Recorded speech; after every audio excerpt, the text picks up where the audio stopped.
Hey everyone, how's it going tonight? My name's Spencer, and welcome to Best Ball Draft Addicts. Tonight, I'm very excited to be going through the second part of our Dominant series. Dominate. Me and Corey are going to be going through rounds 3 and 4 tonight, and then we're going to jump in a draft.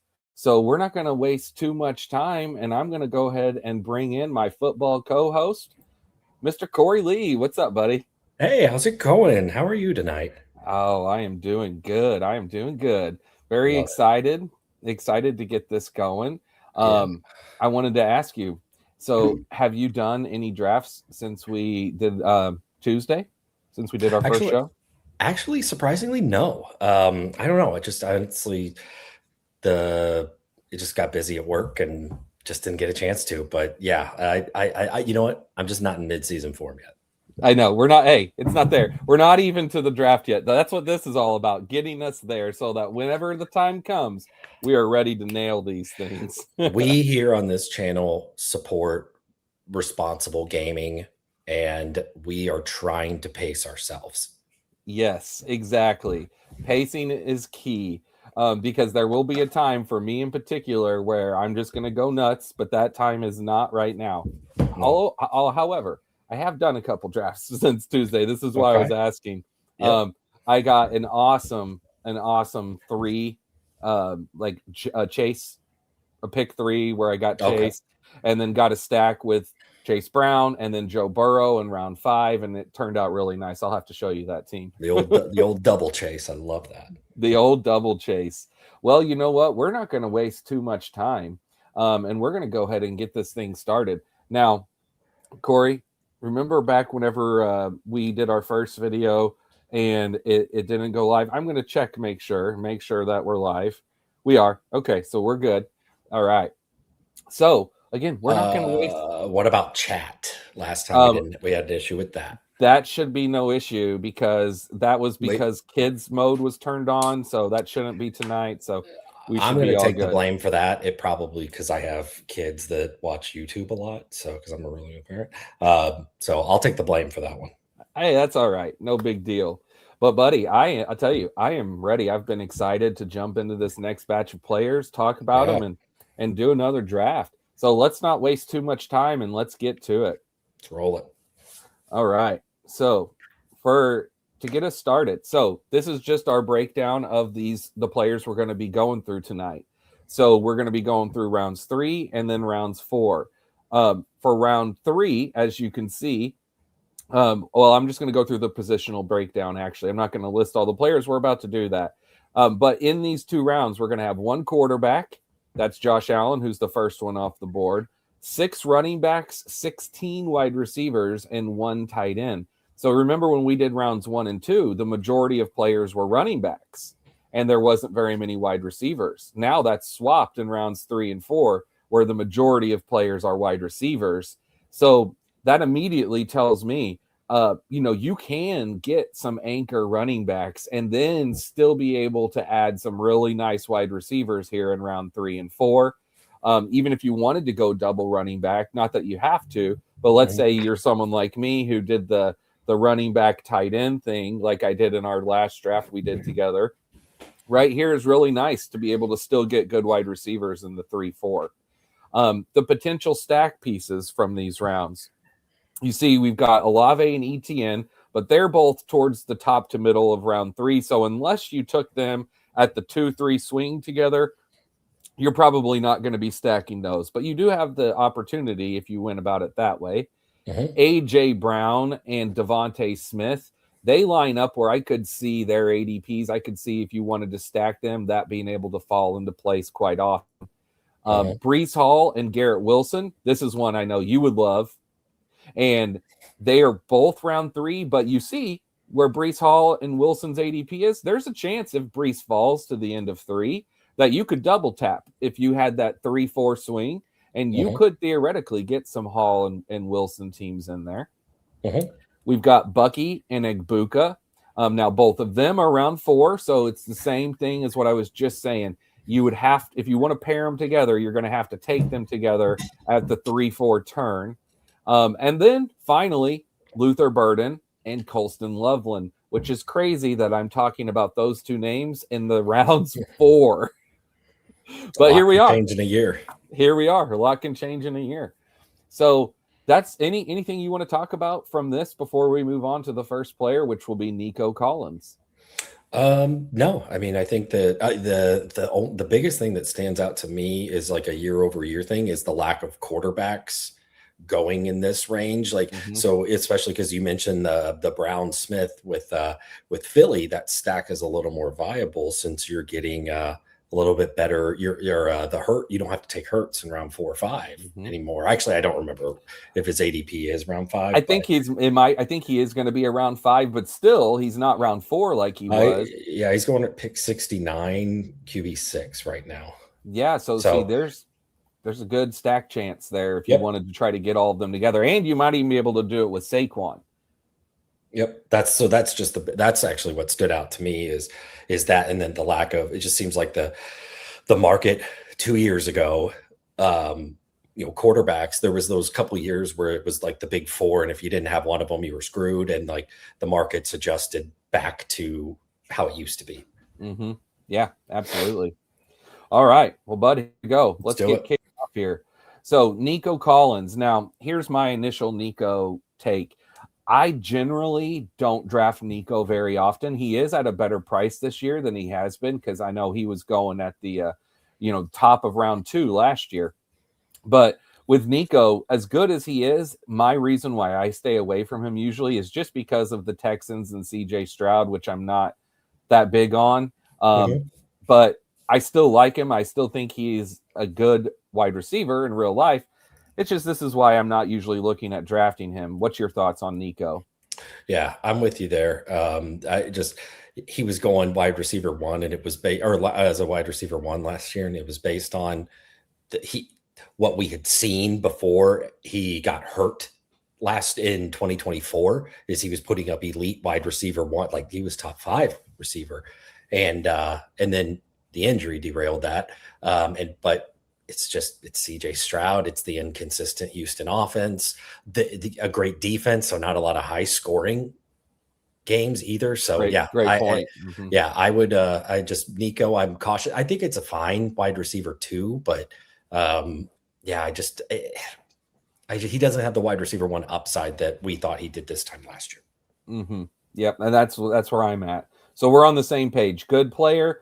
We're probably going to be staying away mostly. All right, on to the next one.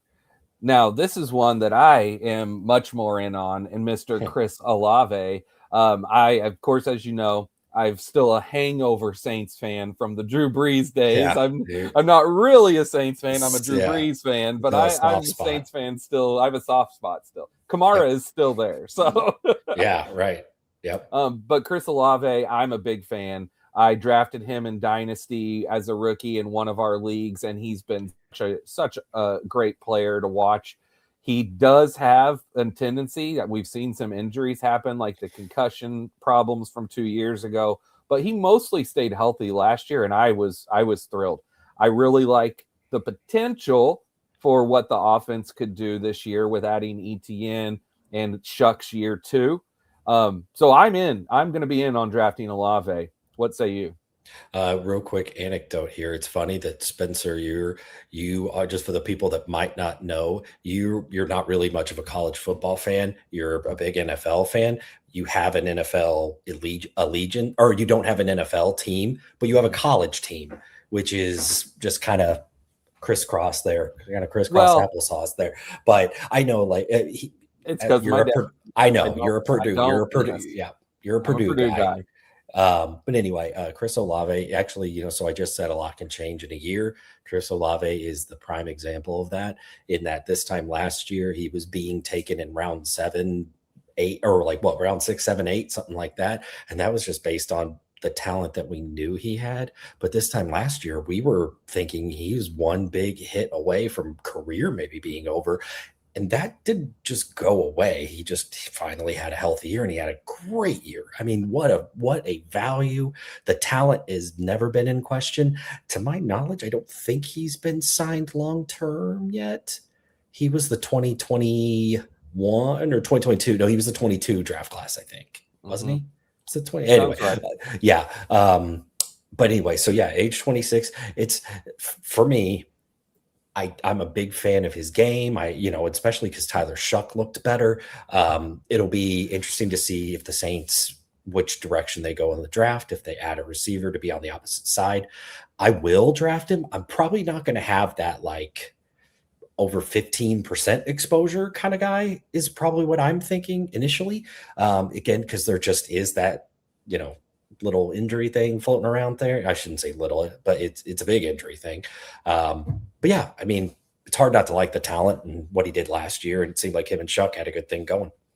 Yeah, absolutely. And 2 years ago, he was going at the 1-2 turn.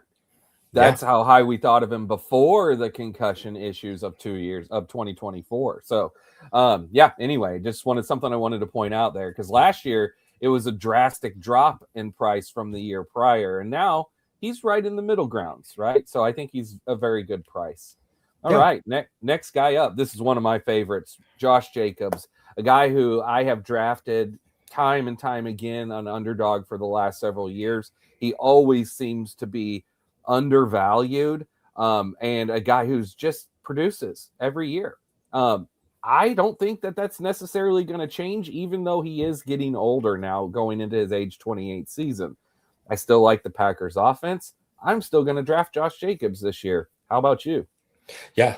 Good offense. He's the lead dog. He just, it's one of those situations I think sometimes where if a player finishes the season kind of on a down note, then that hangover can kind of carry over, because he let managers down he really struggled there. He just wasn't getting many touches, I think, because they were trying to conserve his workload for the playoffs. I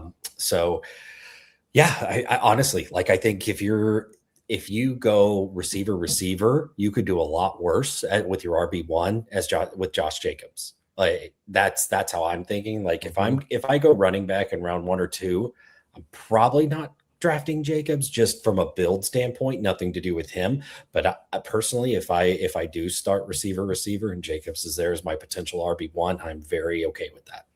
I think that's a great point. Relative draft cost to your build that you've already done through 2 rounds. If he does creep up into round 2 as the season moves along, I could see maybe staying away based off of the names we were just talking about last time. But to me, he's the perfect round 3 guy. Yeah, like for instance, build dictates what you do. I mean, Yeah. like sometimes it has nothing to do with the talent or the caliber of the player, whether you like or dislike or anything. Like, just there are players that we do like more than others. There are players that we are off of this year, but everyone has a price. Everyone. Yep. Anyway, I didn't mean to interrupt. Go ahead. No, what I was just about to say is if I always have compared him and Derrick Henry, because for the last several years they've been right together in their pricing. But I am always Derrick Henry first, Josh Jacobs second, and that's how it is. So if Jacobs was to move up a little bit, I'd be looking at that decision again, and I'd still go to Henry. So yeah.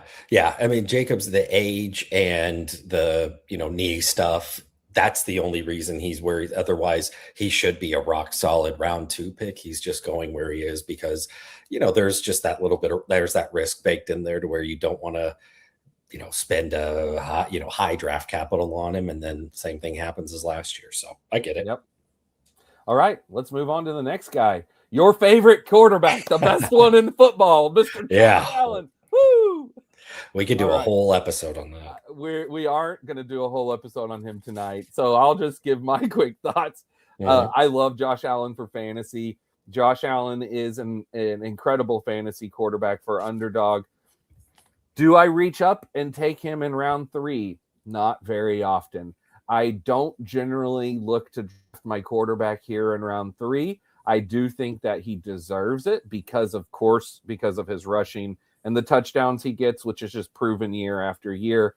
But, Jalen Hurts does the similar things. And as we just discussed, he's going about 25 picks later, something like that. So I'm really not looking at drafting him, I don't think, this year very often, but I will put some Josh Allen teams together because over the course of all of my builds, I'm going to want to have some. Now, for you may just stay away because you are not a fan. But go ahead and let's get your thoughts on one Mr. Josh Allen, the elite dual threat QB.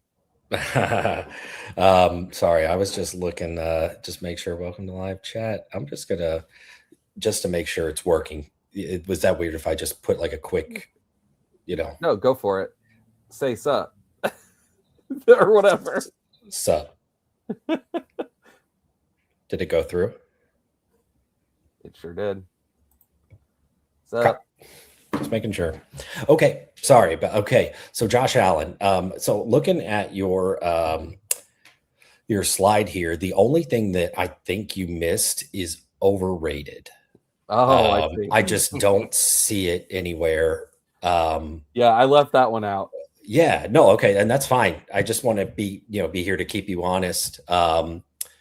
So Josh Allen, personal feelings aside, obviously he's the easy QB1, and the only quarterback you can justify using this high of a draft pick on. I mean, there's a reason why there's not another. I mean, he's easily, because I mean, is he going like, what was his ADP? What was that? You know what? I just realized I have the, let me move this here so that we can see Sure. the ADPs. There it is. Yep. I got Not it. bad. So, yeah. So I mean, a top 30 pick on him. Again, too rich for me, probably. But like you said, if you're doing a bunch of these, you're going to mix in some shares here and there. And it does give you flexibility to be more comfortable going with a 2 QB build. Oh, yes. That's a big point. I'm glad you brought up. Yeah, that's probably that's how you're going to sell me on taking Josh Allen this early. Otherwise, I'm probably not going to have him a lot. And then if we end up, my biggest problem or my biggest concern is when we get into the fantasy playoffs, he'll disappear like he always does. Not necessarily. You're talking about the real playoffs. I'm talking, yeah. Yeah. So anyway, yeah. So again, that's where we're at. He's worth it. Yep. He's worth it. He's just going to be a low % of the time guy, just from the fact of him being the only QB up here this high. Yeah. Yeah. I mean, it's good for 2 QB bills. Cost is justified. Mm-hmm. All right. Next up, Mr. AJ Brown, the first of the double Eagles here in the rounds 3 and 4. I love AJ Brown. Look at this picture. Look at the guns on this man. So, by the way, Corey, it's like looking in a mirror. I chose the pictures for everything tonight. I didn't let AI pick the pictures for me. Yeah. So we've got real pictures of guys. So yeah. Anyway, just wanted to tell you that. Dude, that's Todd Pinkston. Second back-to-back Todd Pinkston references on this show. I know we're a Pinkston show. All right, go ahead. Pinkston show. Well, I'm all about AJ Brown all the time, and I think round 3 is a great spot for him. He's been consistently round 2. I don't have much to say. I think we know exactly who he is, but the one thing we don't know right now is he going to be traded? I know I've heard some rumors about him being unhappy, theoretically wanting to get traded. If that were to happen, that would obviously boost up Devonta Smith, who would be left as the main guy once AJ's gone. But wherever AJ goes, he's going to be the same player. He's going to be a downfield beast, tight end target who can break out and have huge games, but he will also leave you with dud games. This is what he is. It makes him rough for weekly set lineups, but totally fine for best ball. So I'm all aboard drafting him. What about you? Yeah, I'm fine with it too. Yes, the trade thing is still looming. I haven't heard anything on it in a while, and honestly, it's starting to sound more like he's going to stay with the Eagles. Their asking price was one thing, but honestly, if you look at his contract, it makes no sense for them other than, if they traded him, it would have to be cost-wise, it would have to be because someone is offering them a deal they can't refuse as far as that first round pick. And because they would be taking on a ton of dead cap if they traded him. The last rumblings I heard is that it might not be that he was so unhappy with like Hurts and and that kind of thing, rather than just the system. And now that they've got a new offensive coordinator and they've made changes there, that might keep him happy and, get his targets up again and things like that. So it was just the Eagles last year were a mess. Just complete. Yeah, they were a mess. Just a complete mess. So, I drafted Eagles heavy last year, and plenty of teams got bit in the butt by it. So I think Brown, if you're getting round 3, I'm going to click that a lot. Yep. Probably over Nico, right? So most likely. Yeah, it's close, but I probably would. Yep. All right. We both like him. Let's move on. Next up, this one is very interesting to me. Travis Etienne Jr. going to the New Orleans Saints. So Kamara is still there, like I mentioned, but he's pretty much, of course, fading into nothing. He's at the twilight of his career. I'm surprised he actually hasn't just went ahead and retired, but hey, you know what? Stick on for a little bit. It doesn't really change the fact. A fantasy football legend. Oh, absolutely. Salute you, Mr. Kamara, but your time is done. Travis Etienne, your time is now. So last year, Etienne was, wow. I mean, what a breakout pick he was last year. A guy who we've always known how talented he is, but he's kind of disappointed for a few years. And then last year, that was not the case. He was great from the get-go. He was solid most all the season. He was someone who I was very happy owning as my RB2 in regular leagues where you're setting your lineup, let alone in best ball where you don't have to worry about setting your lineup. So I think that he's in a good spot. Like we were just talking about with Olave, that the Saints, they have a bad defense. They should be behind a lot. They should score a lot of points. Etienne, he can catch passes. I'm aboard. What about you? Yeah, I was actually just looking up to see if I could find my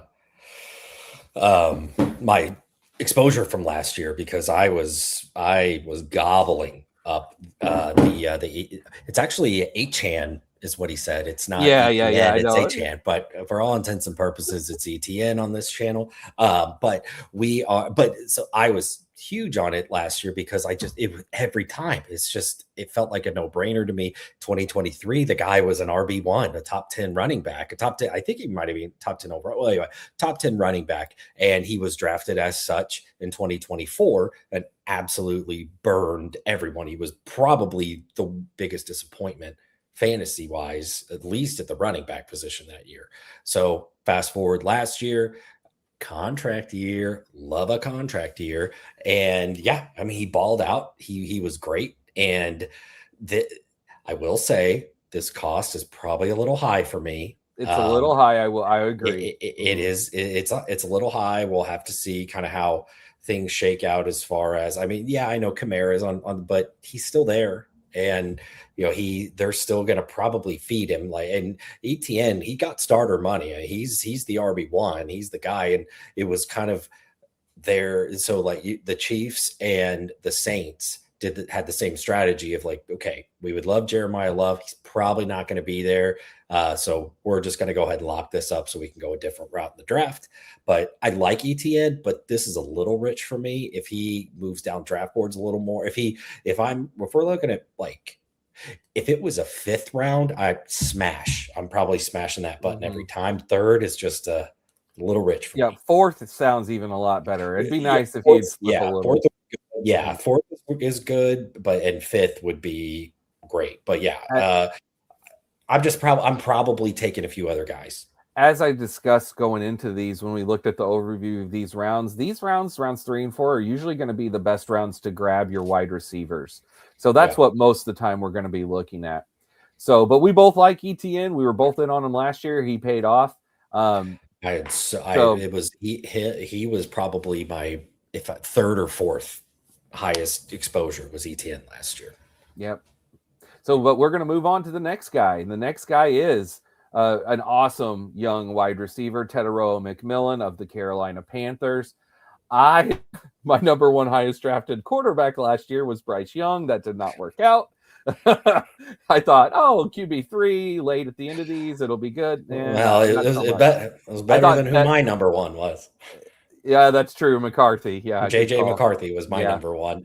But we both had the same thought process with those guys, taking them at the end as our QB3s a lot. Yeah. Anyway, Tet McMillan, stud. I think he's legit. I was really impressed with him last year. The question is, can Bryce support him for this cost of the round 3 value? I think probably, because I think Bryce will get a little bit more better this year than he was. I think we're seeing a progression upward with him. But I'm not going to feel super comfortable clicking his name a ton versus some of these others. Now, if he falls versus some names that go later, I could see getting him on ADP falls. But here at his cost, I probably won't take a ton. With that said, though, I'm a big fan. So you got any thoughts before we move on to the next guy? He's like you said, young, exciting player. I think that I think this cost is fair, considering his trajectory, where he's the unquestioned number one there. Bryce Young is heavily incentivized to ball out this year to the best of his ability to get that long-term contract and stay in Carolina. So yeah, I mean, Ted McMillan is a rising star, offensive rookie of the year. So yeah, I mean, I'm in on Ted. I was in on Ted McMillan this year, and I in on him this year too. Yep, absolutely. All right, next guy, your boy Breece Hall. So Breece Hall is someone who I've liked to draft as well. I know you like Breece also, but I will be honest, in with where his cost is here in round 3 and versus the names we've already talked about, I'm probably not going to be drafting much of him. I would rather Breece fall into round 4 for me to feel more confident. I wish that there was a better situation. It's the Jets. What can you say? It's the Jets. The Wills could have just said Jets. Right, honestly. Jets. So it is what it is, Jets. Yeah. And for me, Breece, it's just because I love the talent. And as a Chiefs fan, there was all the buzz on the trade deadline that we were in heavy talks to acquire him. And I was all in on it. I had been also just every time the Jets lost, I was like, good, just trade us Breece Hall. He's the missing piece. And just didn't work out. And now he's been franchised and he's stuck in New York. So yes, it is. He is the guy, though. I mean, we're not going to get too much into Braylon Allen, but Braylon Allen was supposed to steal a lot of his work. He just got hurt super early. Mm-hmm. Well, Braylon Allen's still there. So yeah. Breece Hall it's a big time risk reward with him. We'll see how things go with Geno. The biggest thing with him is the receiving upside. That's how it's what you got on the upside. Like that's how he's going to be an RB2 or RB1. It has to be with the receiving game. Yep. And he's very explosive. So he can break those long. I love the talent. The talent. Absolutely. On a better team, mm-hmm. He's a top. He's a top 10 running back, easy. Yep, I completely right with you. All right, next up we've got Mr. T. Higgins. So T. Higgins is exactly where he should be, in my opinion. He's very similar to A.J. Brown. He's really good. We know this. He's on a great team where he's going to get thrown the ball a lot. He's a great stack piece because, again, if you've got Chase and you go with Chase Brown, T. Higgins is probably going to be there for you in round 3. So if you choose to do it, I'd say a lot of times you'd be able to. With that said, though, if you took him on his own, I actually like taking him without stacked pieces. I like betting on T. Higgins without Chase and Burrow as just a single standalone play because he on any given week could have 2 touchdowns. We've seen this year after year. I'm a big fan, but again, because he's not the alpha of his own team, I don't see myself taking a ton. He will be a lower, and that's how it was last year. It's the same thing. He will be a lower percent owned guy for me, although I will click his name occasionally. I'm not a T. Higgins guy. I know the talent is great. And I'm actually the opposite of you, where the only time I take him is stacks. Like if I love a Bengals stack, and it's not that hard to get Chase and T, especially, and even double Chase and T it lines up really well with that, and to get Burrow a little bit later, which we'll get to this eventually. But if you're doing a Bengals stack and you see where Burrow's ADP is, take draft him early. Don't mess around. So, like, especially if you're in the room with sharps, they're going to see what you're building. They're going to take Burrow just so you don't get him. Just heads up on that. Free tip right there. But T. Higgins, for me, I get it on a week-to-week basis. He could have that big game. It's just up until last year, health usually was a concern. He just seemed to always be banged up. And then obviously Jamar Chase is the alpha there. I just personally, at this point in the draft, I'm usually going to pass on him unless it's a Bengal stack. Yep. It's very respectable. Personal preference. Yep. All right. Next up, we've got Kyren Williams of the Los Angeles Rams. I think this is a great price for Kyren. I really like this price for Kyren. I don't think he's as talented as Breece, but I think he might be a better pick than Breece simply because of the team, of course. Just like I was like, Jets. Well, Rams, Sean McVay. Yeah. I mean, there's a lot of reason to like that. And McVay, he likes to feed him. Now, we did see Corum ascend last year into a good spot and looks good as their running back too. But Kyren's still the guy, and he's still going to be the guy. He has the goal line. He's going to get a lot of touchdowns. So I'm into Kyren. I think this is a good price, especially if you get him at the turn. Yeah, I do. Yeah, I've always been a Kyren guy. I think that the value that he goes is tremendous, especially because you're getting he's a floor guy, obviously, but that's a great thing.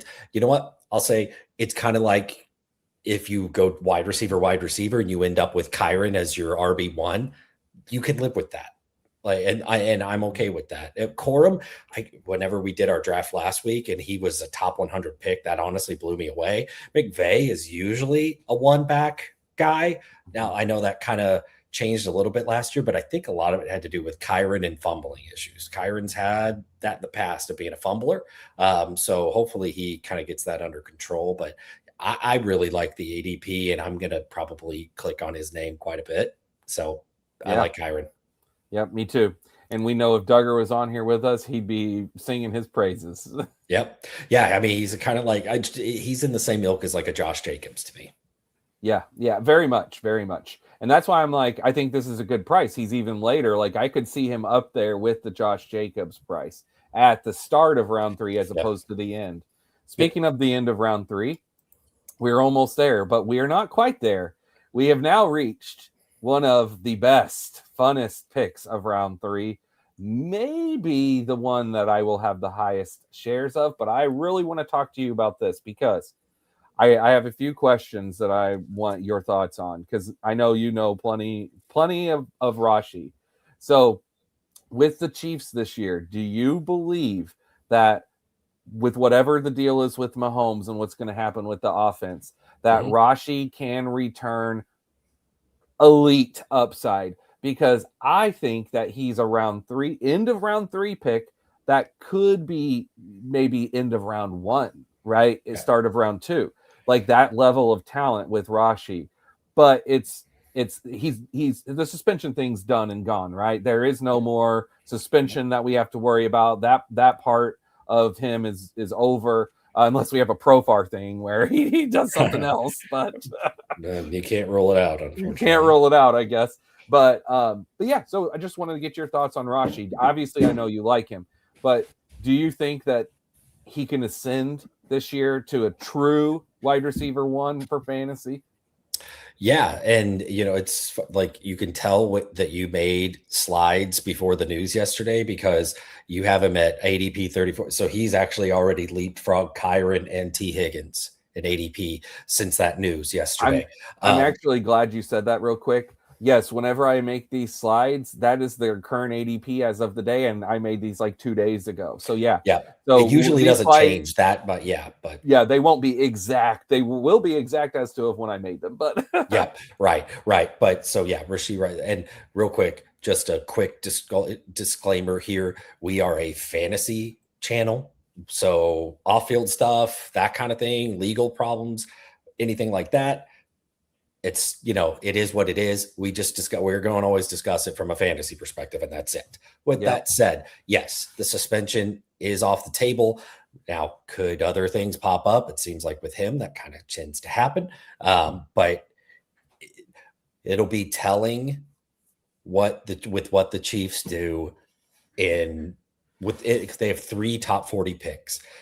If he's fine if they take a receiver at 29 or 40. If they spend a pick 9 on receiver, that's when you're going to see Rice's value start to dip. And even then, I think he's still the number 1. But that just kind of maybe that's more of a dynasty thing, probably.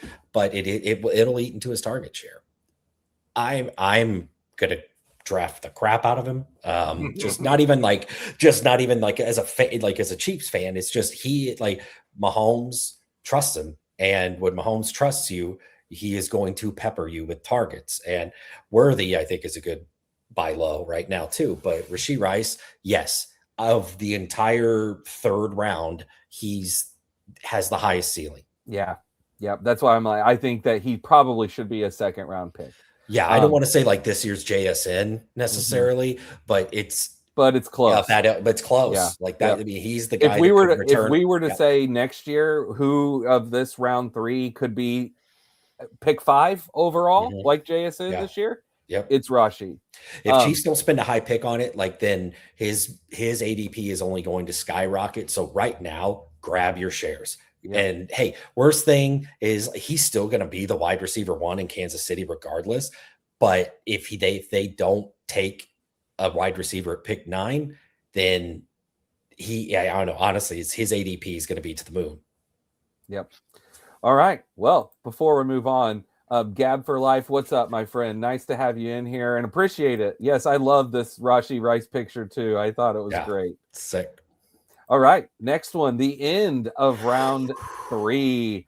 It's your boy again, Mr. Garrett Wilson. You are known as the Garrett Wilson sympathizer, even though it's Jets and Gino.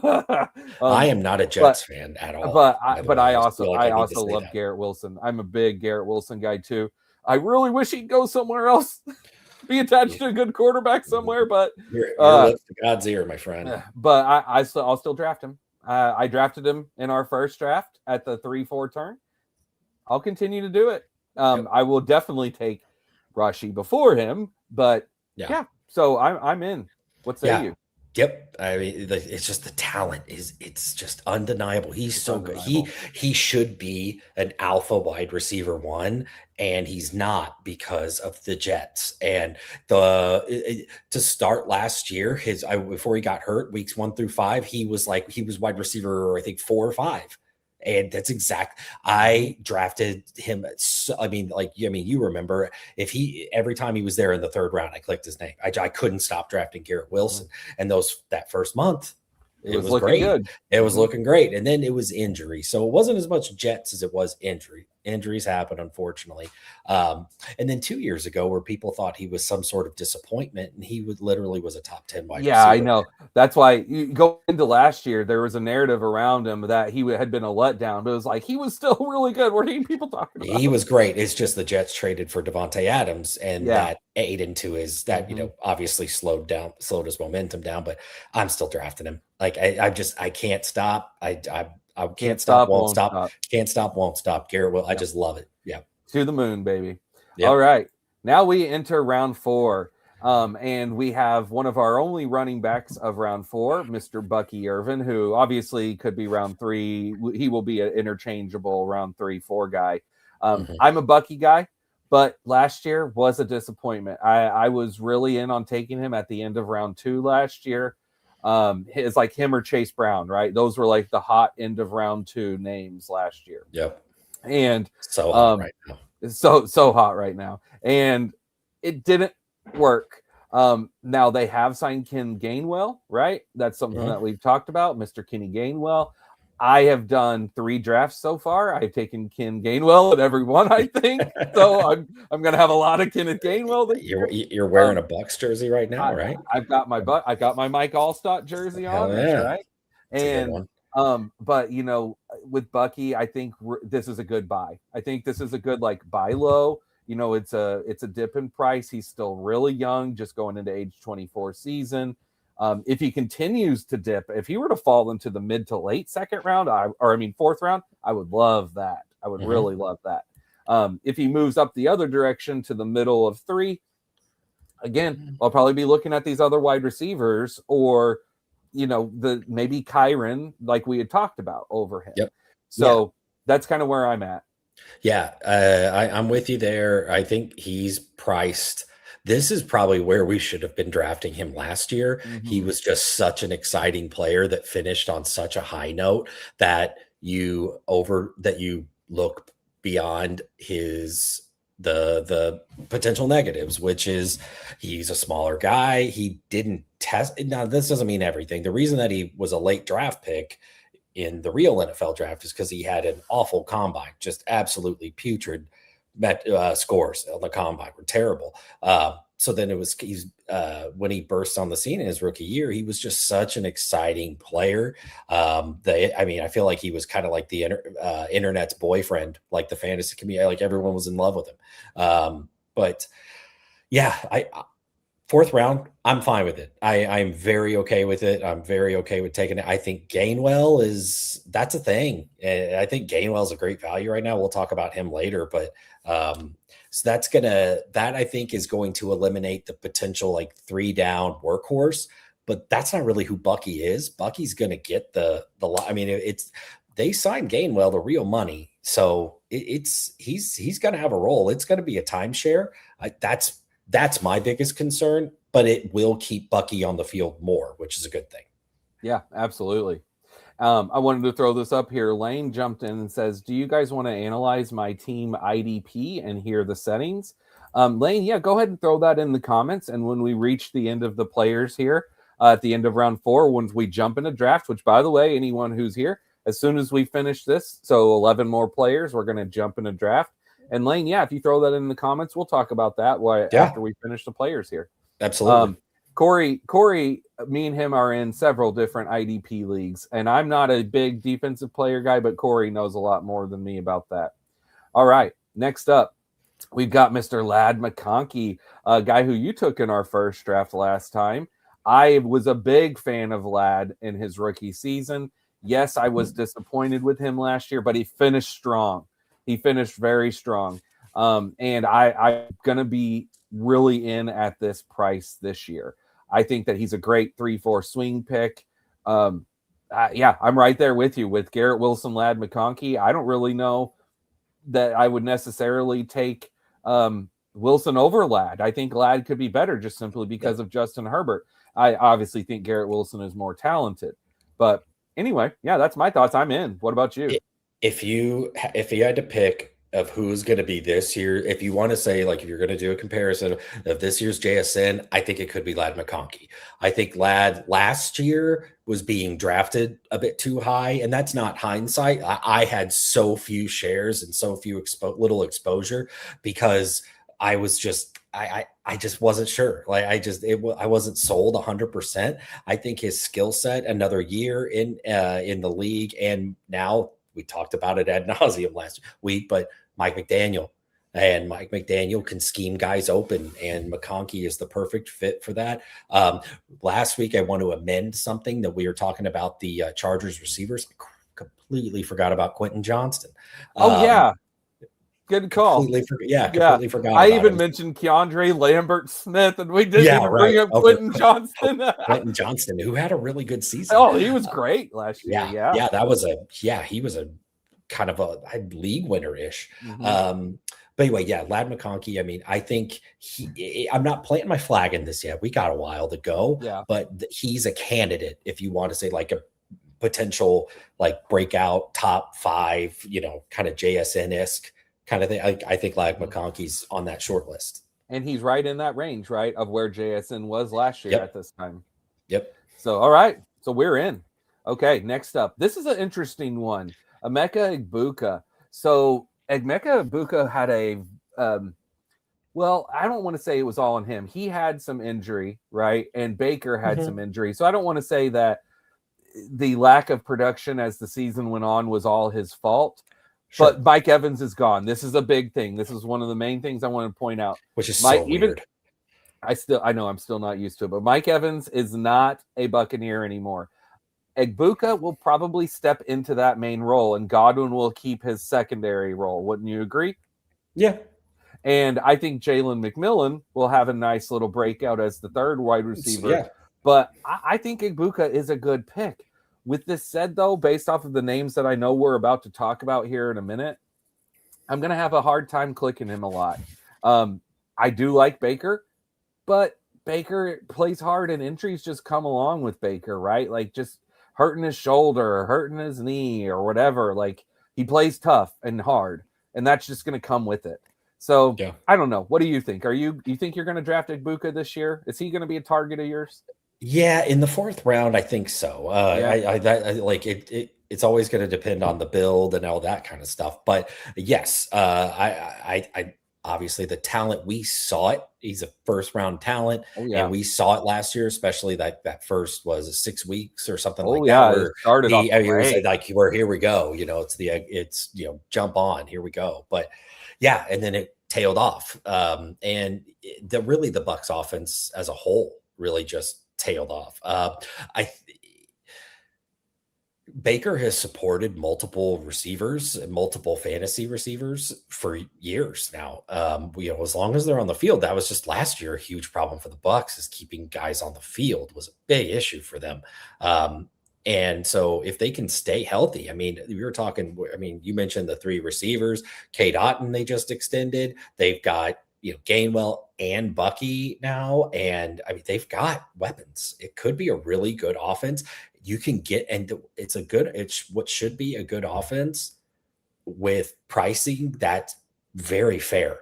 Buck stacks it's probably I'm gonna have some Buck stacks, but it's just hard to deny the talent, and I would bet on the I'm willing to bet on the ascension of it going up and him taking the next step. Here's where I really like taking him, like you just mentioned with Buck stacks, and I said it earlier at the start of this. Here at the turn, right? If you can go Bucky and Egbuka together, I like that. I think that's a good pairing together. Yep. And then how many? And then I'll be like, "Oh, take Mike Evans." Oh wait, never mind. Nope. Yeah, right. Yeah. But then Godwin will go much later. Baker will go much later. Godwin and Baker. Yep. Cade Otton's still going super late. I love a Buck. I like a Buck stack is very doable. And Gainwell. Yeah, Kenny Gainwell. He gains well. He gains very well. You dog. All right. Next up, last year, your number 1 running back pick that was a breakout. I was right there with you. Me and you from the beginning of the draft season last year were like, Javonte is a great value going to Dallas. He was going so late. It was like round 9-10 where he was going last year. Yep. And it worked out awesome. Now with this raised price into round 4, is he still going to be worth this pick? I probably won't. No, I always loved Javonte and the talent. I fell for it so many times in Denver. And then whenever he was for the Cowboys, and after they didn't draft anybody, which everyone was shocked by, they Jaden Blue, but they didn't invest serious draft capital or dollars into it. I was like, I'd be lying if I said I saw 1,200 yards and however many touchdowns or whatever. But I was like, this is a screaming value. I don't know. I was all over it. As you said, he was my highest exposure running back last year. But at this ADP, I'm probably out. He got the bag from Dallas. So he's the guy there from a dynasty perspective. If we're talking dynasty, absolutely. I love Javonte, for the long term. It's just, I think this is a bit rich for me. You see under the wide draft locked lead back, that's where that comes in. That was the signing. I didn't want to just put signed contract extension, trying to keep it concise, but that's it right there. Yeah. So he got paid real money. He's $8 million a year. I think Javonte is really good. If you have him as a keeper in a keeper league, you're sitting pretty.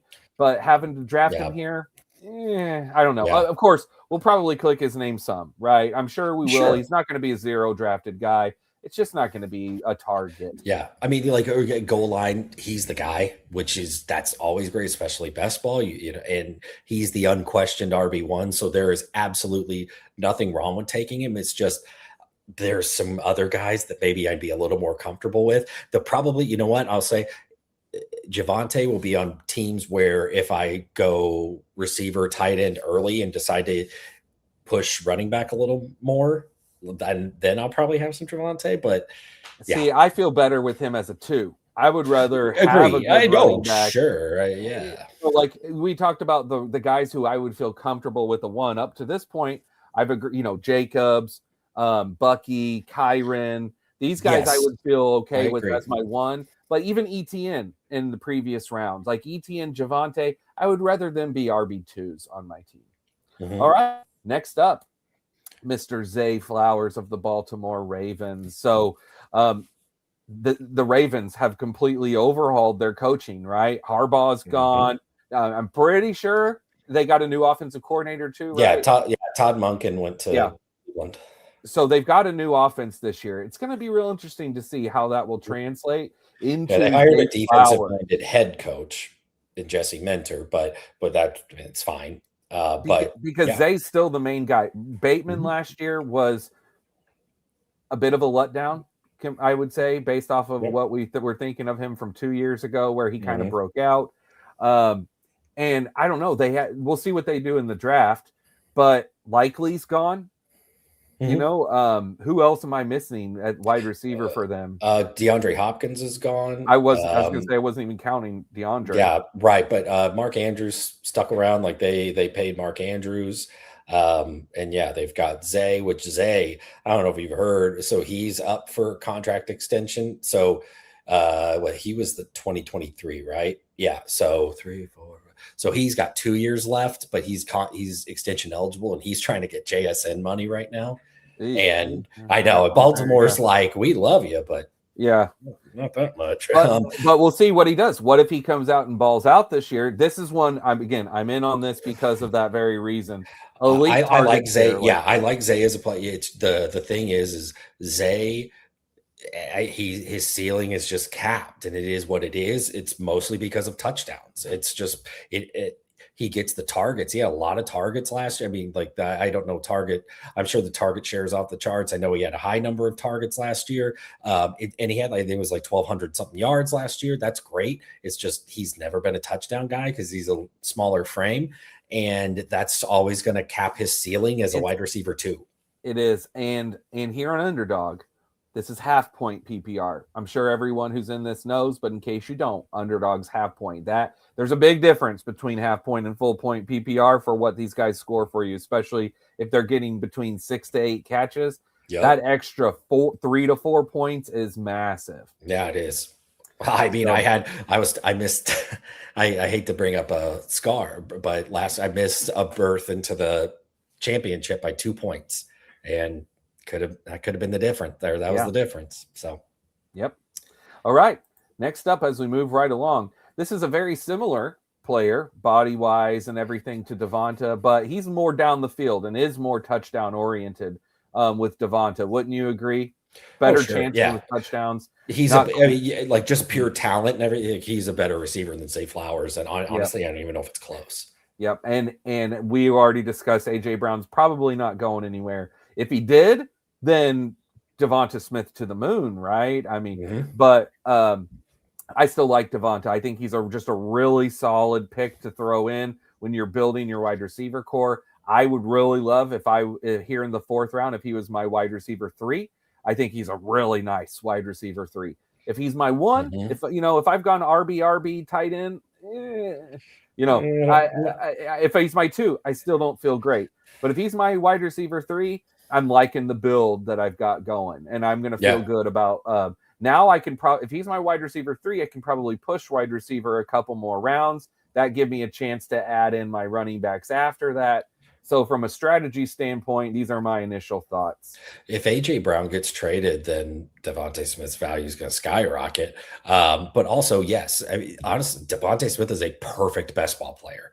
Because he does have peaks and valleys. He's never been because of whether I don't want to say limitations of Jalen Hurts, just Jalen Hurts is, he's not as good of a passer as some of the other elite quarterbacks are, and it's a run first offense too. You've got Saquon Barkley there. So they just don't throw the ball a ton. And again, kind of mentioned it earlier, good defense too. So not a ton of shootouts, but he's a great best ball player. If he's your wide receiver 3, like you said, love that. If you're going to go Eagles stacks, kind of bank on a bounce back, I think that's a great bet. Devonta Smith is a great wide receiver. He's just he's the number 2 on his team, and in just a low volume passing offense, but otherwise great for best ball. Yeah. Yep. We're right on the same page.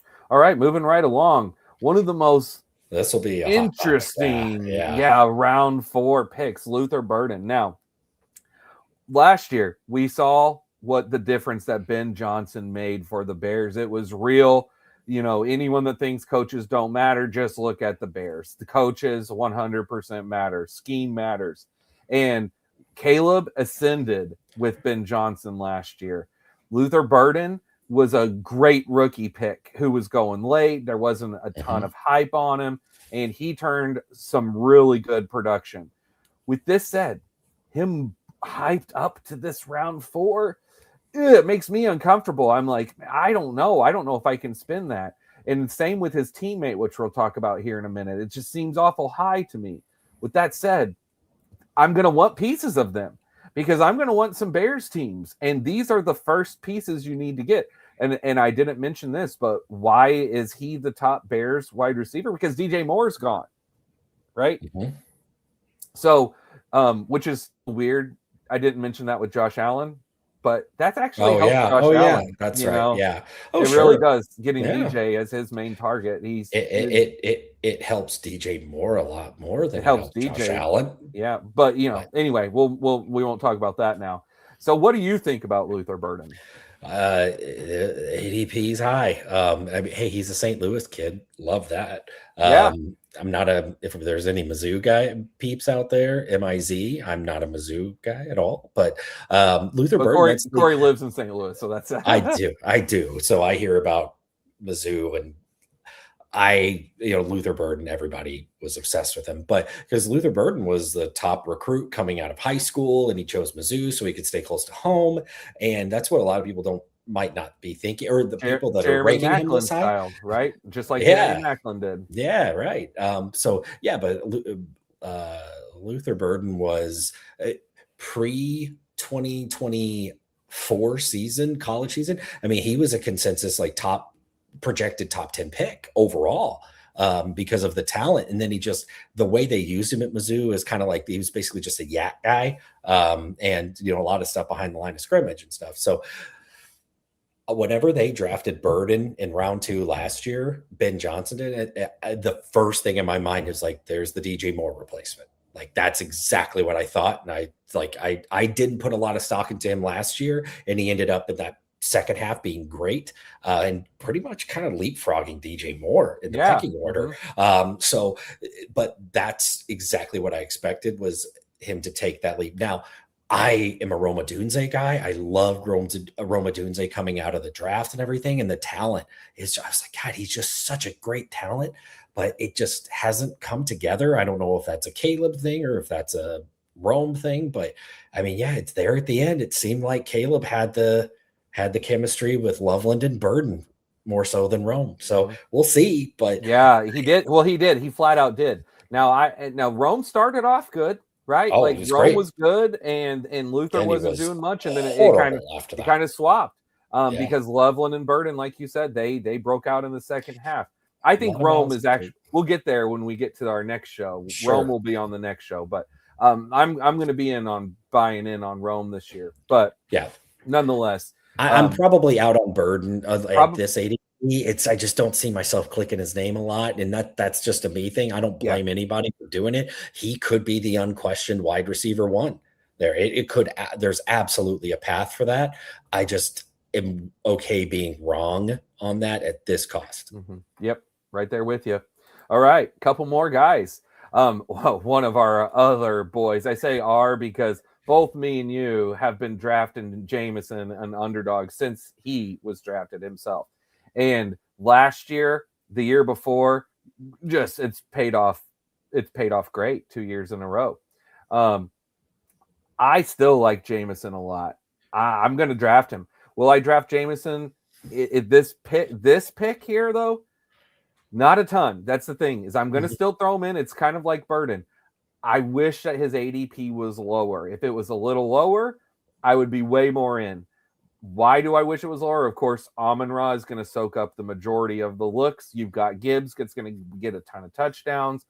Laporta is still a thing.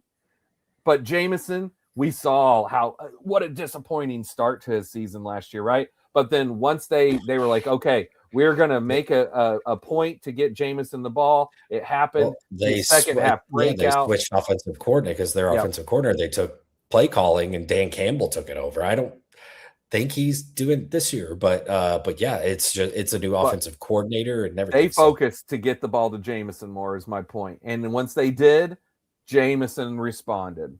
Yeah, he was one of the sexy names last year, and because Dan Campbell was gassing him up at every press conference saying that he's making the leap, he's going to be a focal point of the offense. And then when he wasn't, it was just devastating because, yeah, I had a ton of – you remember I've been a JMO guy since day one. I was drafted him when suspension and everything be damned. I was a JMO guy. So last year it was JMO and Pickens right there. And that, like, I double tapped that so many times.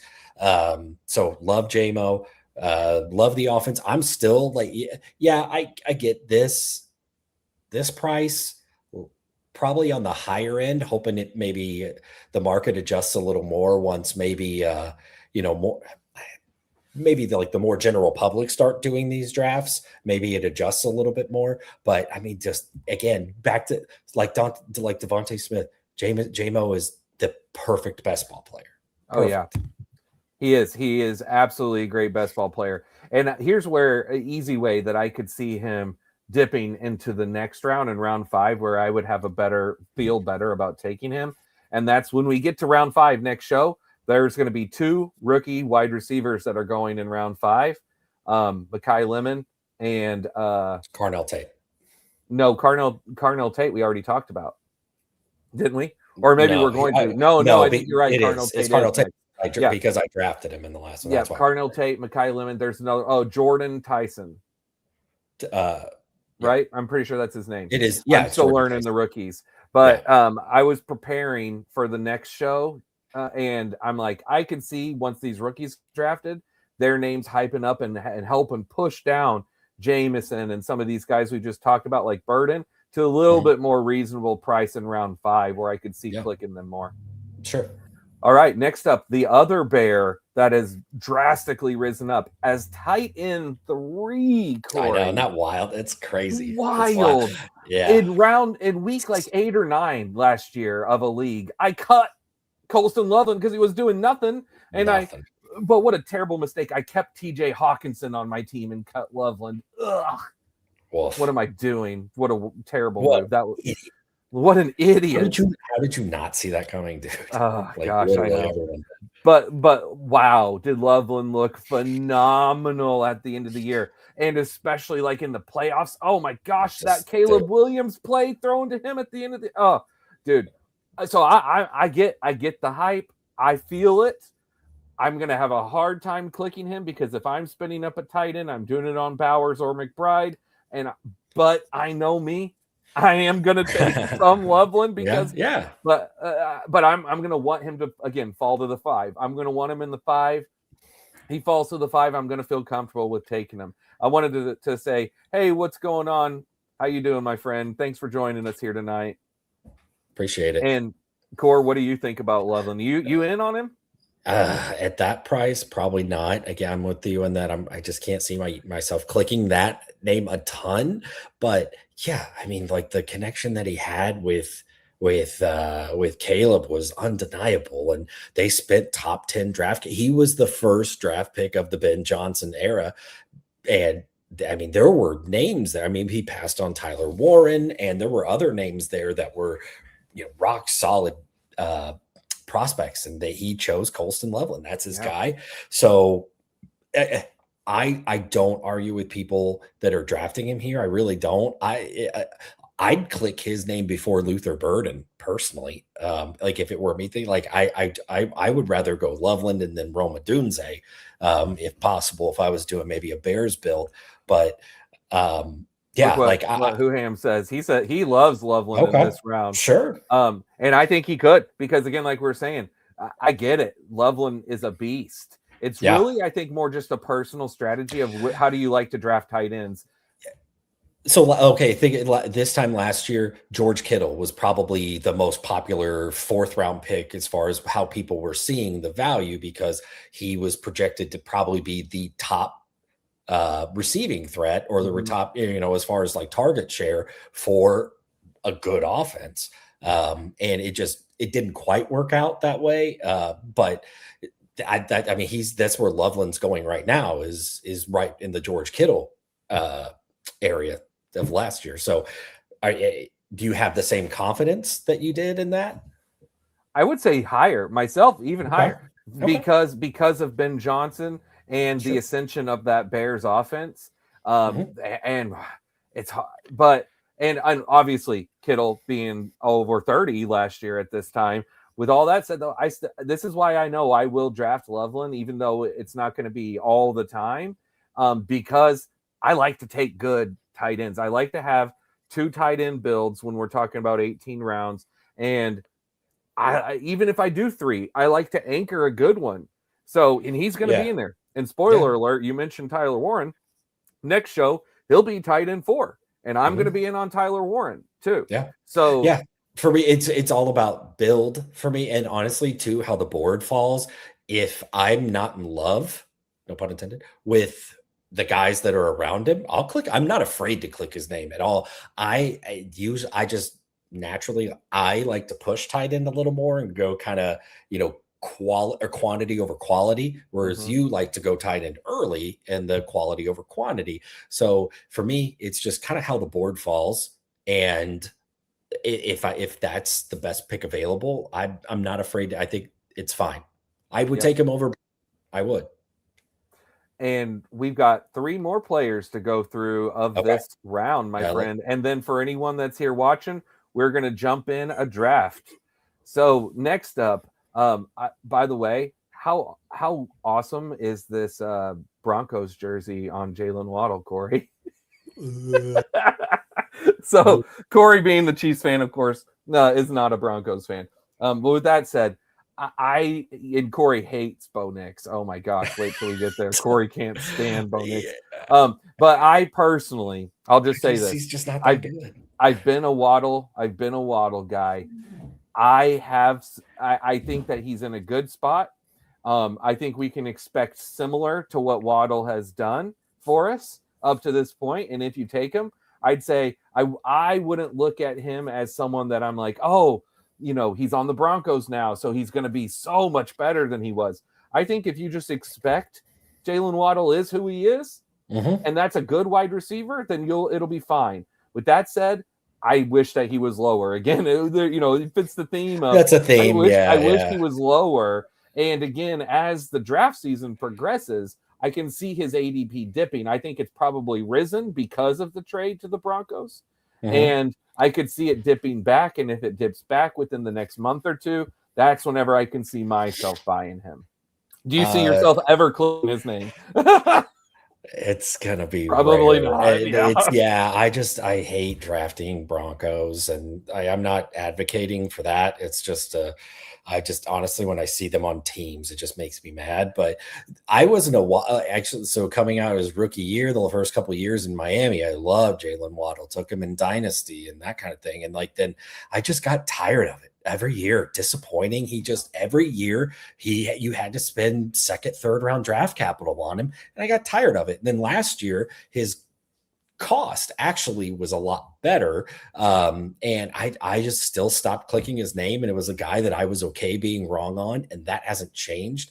I think he's accurately priced right now. I think that's a fair price. I think that's what he should be taken at, because I mean, Cortland Sutton's not dead. I mean, he's still No, there. And I mean, they yeah. signed him to a massive Mhm. extension just last summer. So like, this is great for Cortland Sutton if you're going to go a Bronco, because like Jaylen Waddle's just going to, he takes the top off of defense, but that's just going to open things even more so for Cortland Sutton, who Bo Nix has played with now for 2 seasons and has that rapport. So just for me, I mean, there's definitely going to be some peaks and valleys. As long as you bake that into your expectation for Jaylen Waddle, it's a fine pick right here. I just don't think he's, in my opinion, he's going to be one of those peaks and valley guys. Yeah, absolutely. I wanted to throw in what Huham said here when we were talking about Loveland still. He said after week 8, Loveland was top tight end 4 times. Yep, like I was saying, how he really progressed in the second half of the year. But the late tight ends are very undervalued. You're absolutely right. And that's why Corey generally likes to do the late tight end strategy and do 3 late. Yeah, I like to do the 1 good early and then either 1 or 2 more late. But a lot of times I'll do 3. I don't do a lot of 2 builds, but I will. I'm not afraid to. And some of my better teams have been 2 quarterback, 2 tight end builds over the last few years. If you can nail those 2, that can unlock your highest score potential. I was a big old dummy last year, though, and I did late tight end, and I hit on several. I just had so little shares of Colston Loveland, and whoops, he was the late tight end to get last year.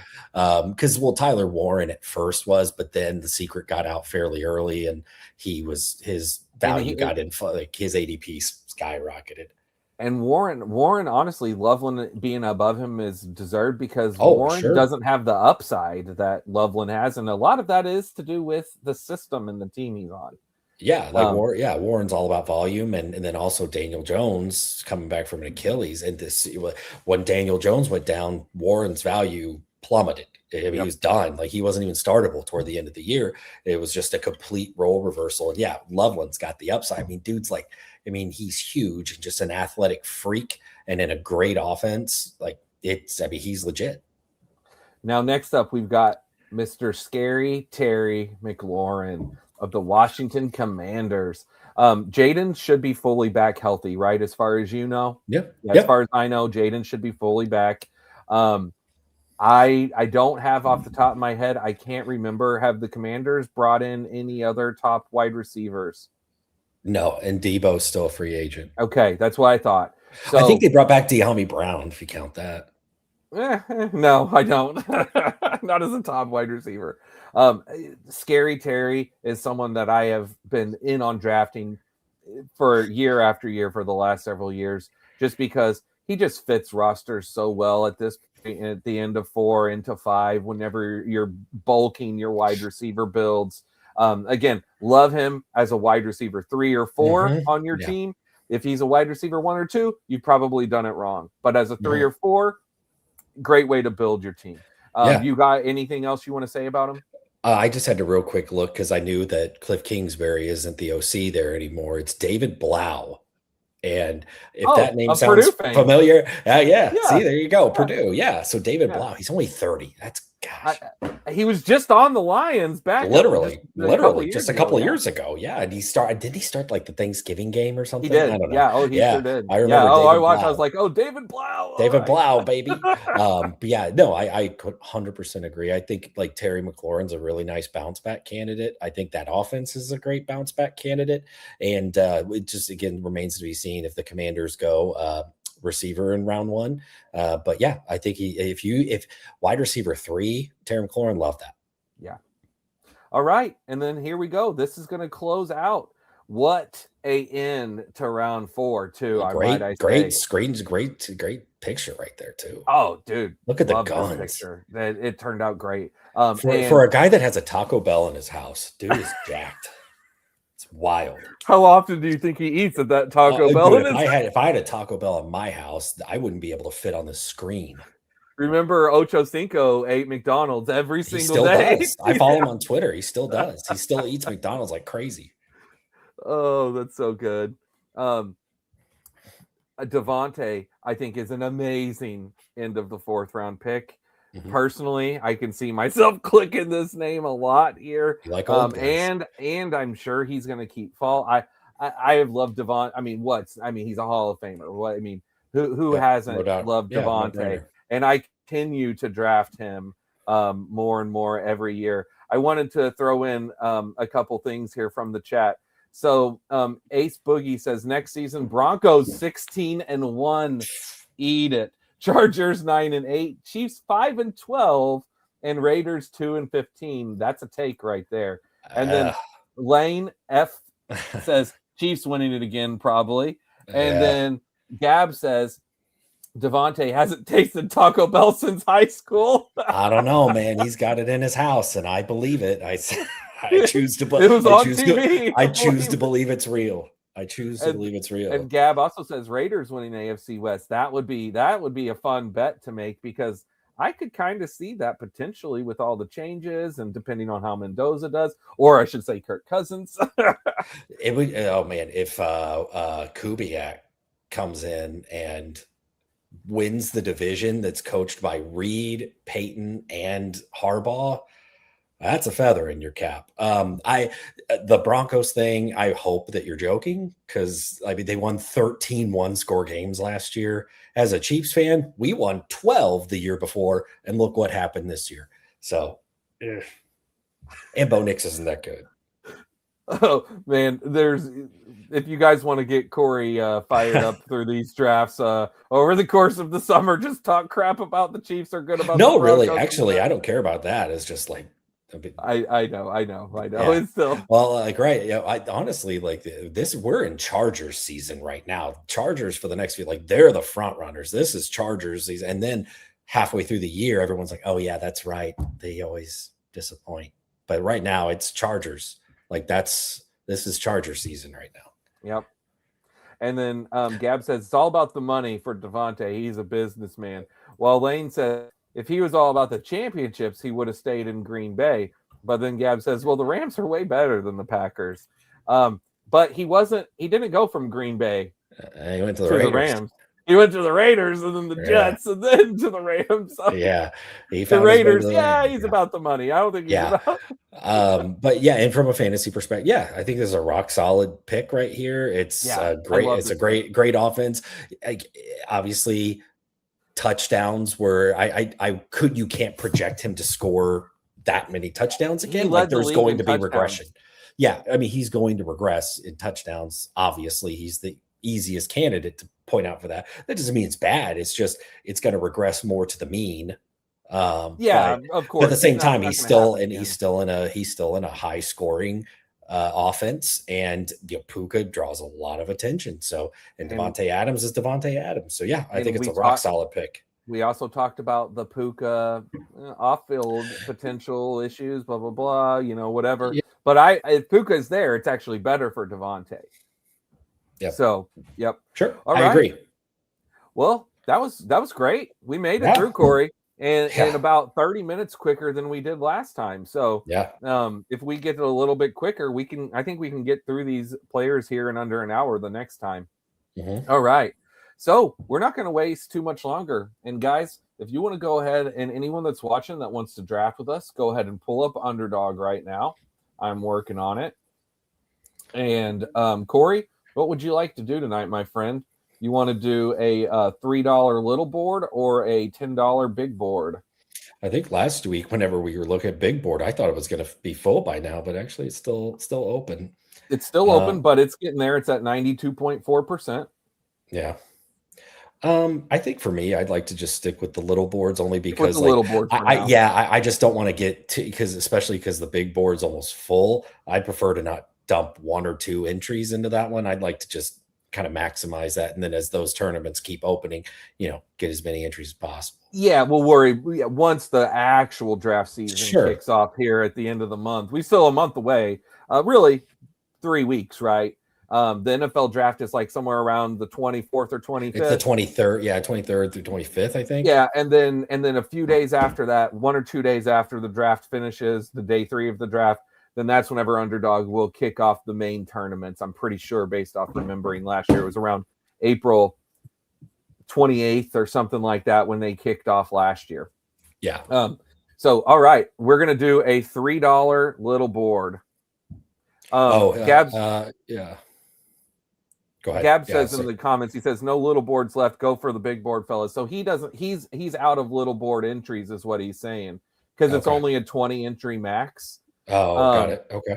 And whereas the other one is obviously much more. It's 150 max.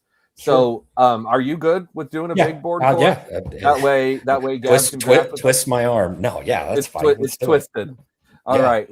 Well, good deal. So let's get ready here, and I'm going to do a countdown. Do you have it ready, Corey? Yep, I'm ready. All right. I'm going to do a countdown in 3, 2, 1, enter. 5 more. 3 more. All right, 3 more. All right.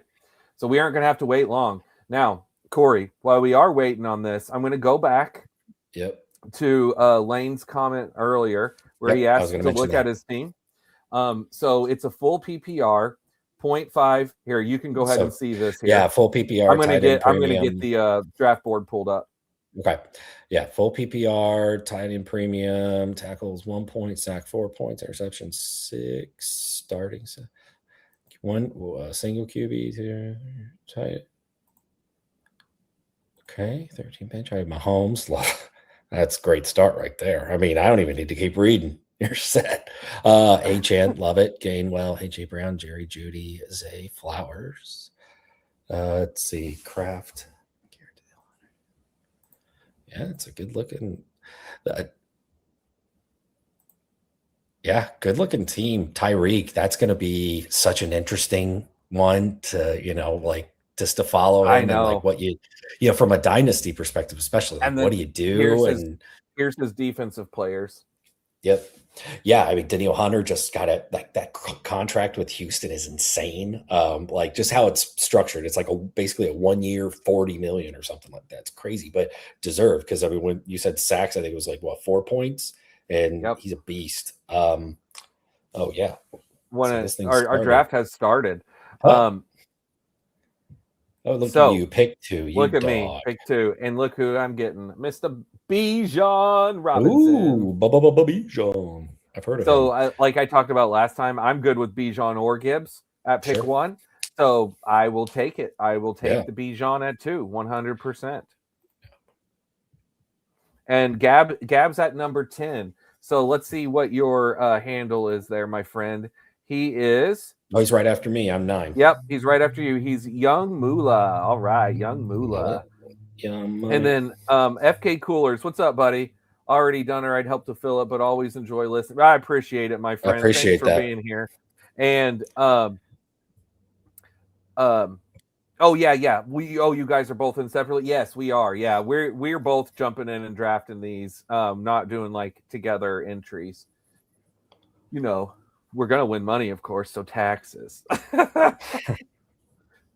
Now, Corey, you're a pick away. This is a very interesting decision. We know what you did the first draft with Mr. Justin Jefferson. You have the choice again, or you mix it up to CMC. What are you going to do? At 9, I'll take CMC. I think like 9, that's where I start to consider. Like I said on the last stream, CMC scares the crap out of me because of workload and everything. 9, though, I'm okay taking that. Like I'll take that fall a couple spots, but I will say probably still not going to have a ton of him. But if he is going to start falling more toward the end of the first round, I'll be a little more comfortable clicking his name. And I just want to amend, Lane. Love the team. That Nick Bolton one, not to be a Chiefs homer, ton tackles. I mean, he's just a tackle machine. Tucker Kraft, it just broke my heart when he got hurt. He was in the midst of a just huge breakout. Dude's a beast. Oh gosh, so that was hard. When we get there, he'll be a good pick for us to look at later this year. Yeah, that was a heartbreaker. But yeah, I really like the team a lot. And Cor, we are wrapping back around to you here. Mm-hmm. So Young Moolah went with Ashton Janty right after you. So Jefferson went to at 11 in this draft. Now we're coming back to you guys. By the way, if there's anyone else that's in the chat that's in the draft with us, just let us know. At the end of the draft, what I always like to do is take a look at our team. So We'll look at my team and Corey's team. And Young Mula, we'll look at yours as well, my friend. And if there's anyone else in here, you tell us. All right. Corey, what did you just... Oh, no, he picked. It's on you now. Yeah, I know. Ugh. Yeah, Hampton, he got you there. Go with your boy. Oh, okay. You go. I agree with not going double running back. Yeah, if you would have taken Jefferson, you would have taken Walker there, right? Yeah. Yes. Yeah. And his ADP is shooting up. That's for sure. Yeah, I probably would have gone Ken. Just it would have been tough for me to not click his name, and even Neighbors here. That's honestly McCaffrey Neighbors is. This team is going to finish first or last. I was going to say, you immediately know you're doing a boomer bust build. Yep. And you mentioned, I'm going to go ceiling. I'm just going to get like these, especially these early picks, and then I'll get some floor guys later. But yeah, it'll probably be more ceiling picks that I'm going for right now, which it's kind of fun. This is the way to do it too. Like, honestly, what have you just, from a strategy standpoint, we're going to be in so many different tournaments here. And I've done so many. I know you have too. All of us have done so many tournaments. When you're in a big tournament, this is a big one, right? With a big grand prize. And you're going to only have 1, 2, or maybe 3 entries, right? If you're only going to have a few entries in a big tournament, you got to shoot big. You can't be playing safe. Your team has to stand out. Whenever, if you advance out of our league and you get a ticket, and then as you move on through the playoffs, if you do move on through the playoffs, your lineup has to differentiate itself. And you've got to be able to hit those top scoring weeks. With that said, Bowers McBride right in front of you. I would have taken one of them, but this is a perfect London fall. Perfect London fall. Because look, it pairs with Bijan. So see, that would, again, how often are you going to be able to pair Bijan with London? Probably not a ton. And you could take Tua and Penix and go all in. I doubt it. What? But I am good with Bijan in London. Yeah. Will I take? By the way, Kirk Cousins. When we get down that way, like I'll be interested to see where his ADP falls because, like, I don't know if you saw the contract that he got from Vegas. His agent, if he wasn't already in the Hall of Fame, he should be now because, like, good God. But yeah, they gave him starter money, and they've at least said they would prefer a veteran quarterback to start rather than just throwing Mendoza out there, which I'm totally fine with. How long are they going to be able to hold off from pulling the trigger if Kirk struggles? But we'll see. Josh Allen, there's quarterback. Yep. And I didn't read all of the details, but yeah, it's like a fake 5 years. Yeah, ago, right. Like essentially it's not real. It's like essentially 1 year, like 18 million or something like along 20, those lines. It's like 1 year 20 or something. I saw is really what it boils down to. And if they want to keep him one more, honestly, I think it's a really smart move by the Raiders to get ahead of the Mendoza pick and go ahead and have someone that just in case Mendoza isn't ready, or to be a mentor to Mendoza. Kirk Cousins is a good guy. They're like the same person. And that's what I'm saying. Like, I think that the two of them will have a really good time being teammates. And I think that Cousins is a great mentor for Mendoza. Whoham says, didn't expect to see you here, Coolers. Coolers, I really appreciate you. He says, these guys do fantastic MLB content. Watching them for lots leading up. Buddy, I really do appreciate it. Thank and you. Yes, we are just kicking into football. And in case anyone didn't see the previous, I'll just go ahead and say I am mainly a baseball guy. That's mostly what I do. It's what I know the most. Corey loves football. He plays baseball, but he loves football. His life is always looking at football stuff. Year round, he's looking at football stuff. My wife would agree with you. I am generally, normally this month, I don't do early drafts. Before the NFL draft, I normally do not draft. I am not an early football drafter. I hit it hard immediately once the regular slate opens up on Underdog.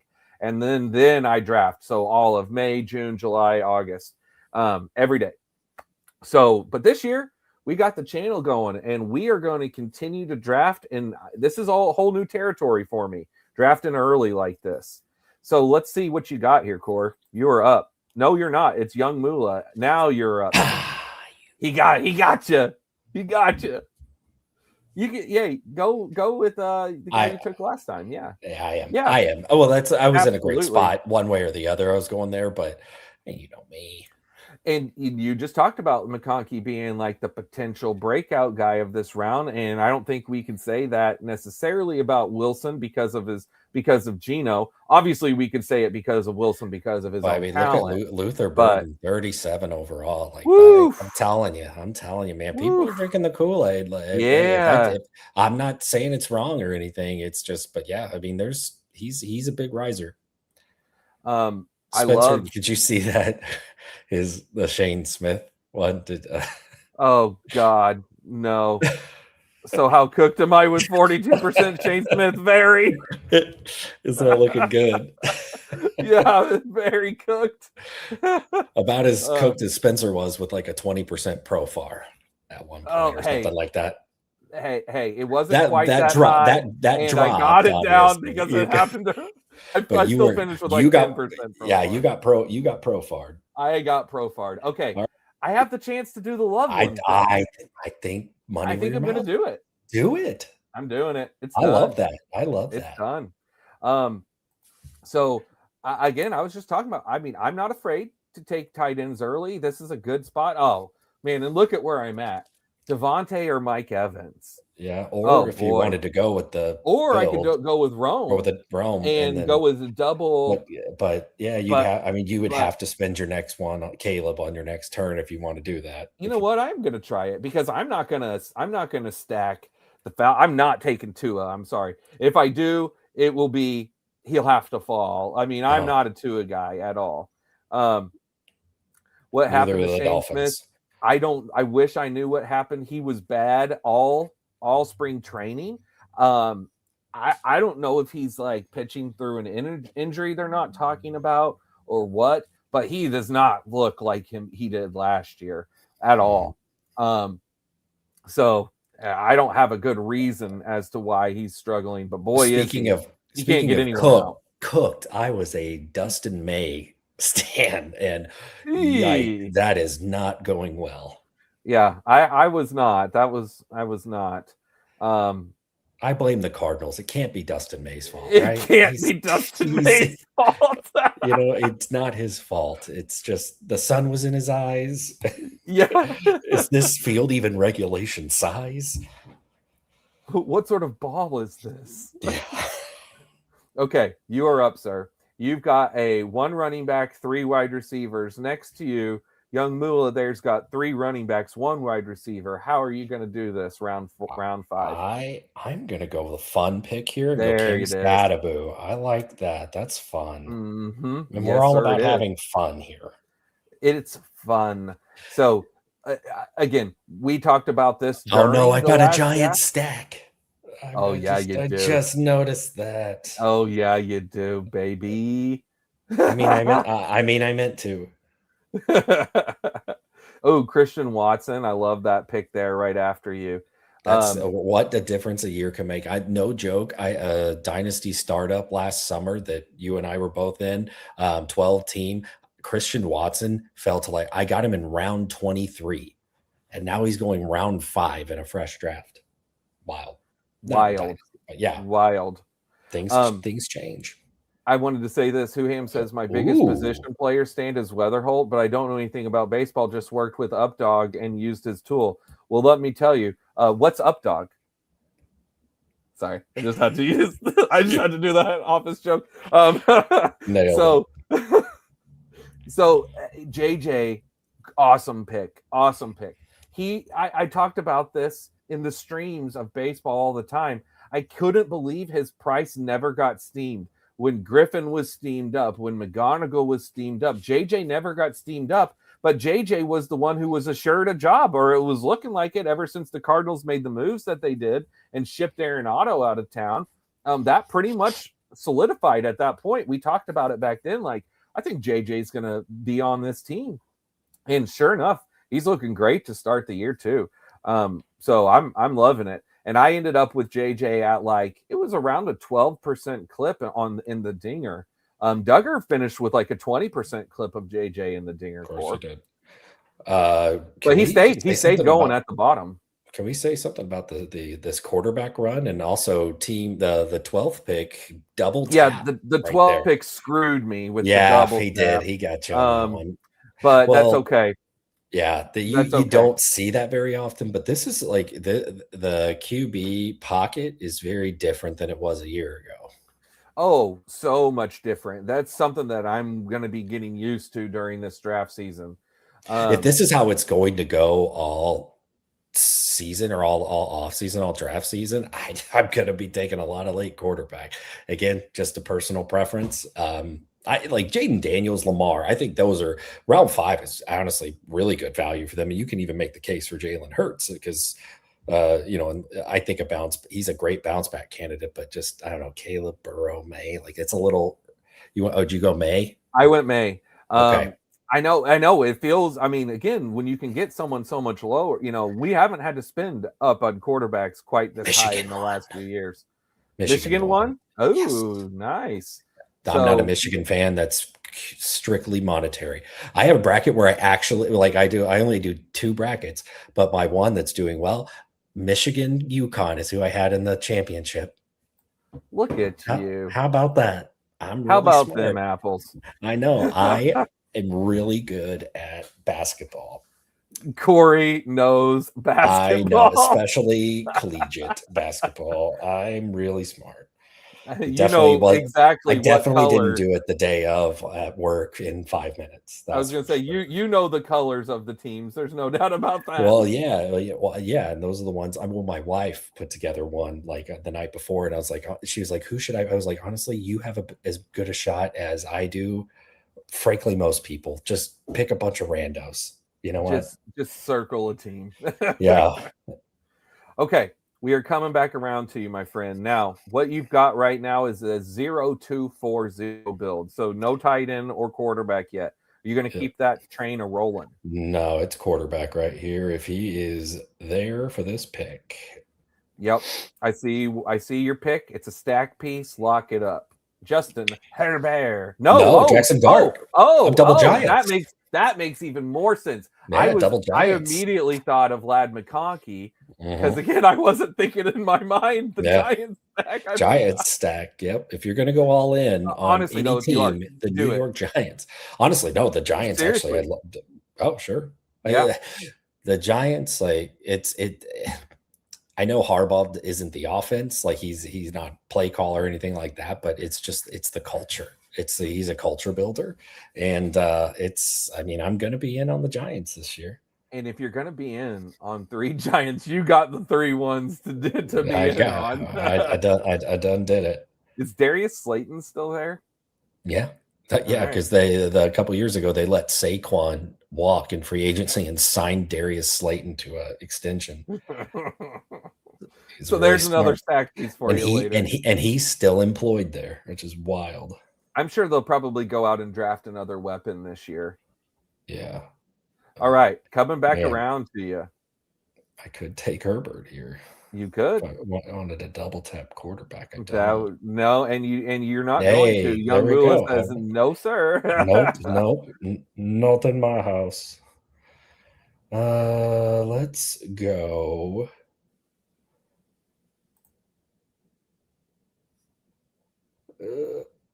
Hurry.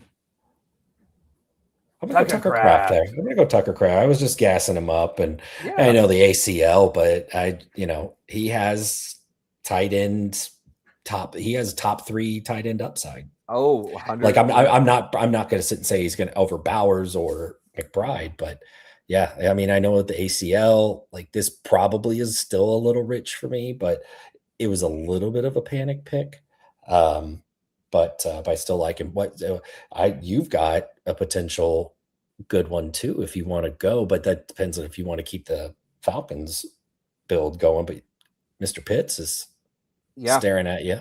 I know. I mean, honestly, it's not a bad spot for it here. I would really kind of like to do it at the turn, but because the guy who is sitting at pick 1 doesn't have that position yet, this is the time to do it for me is this pick, and then just push whoever as the fall around.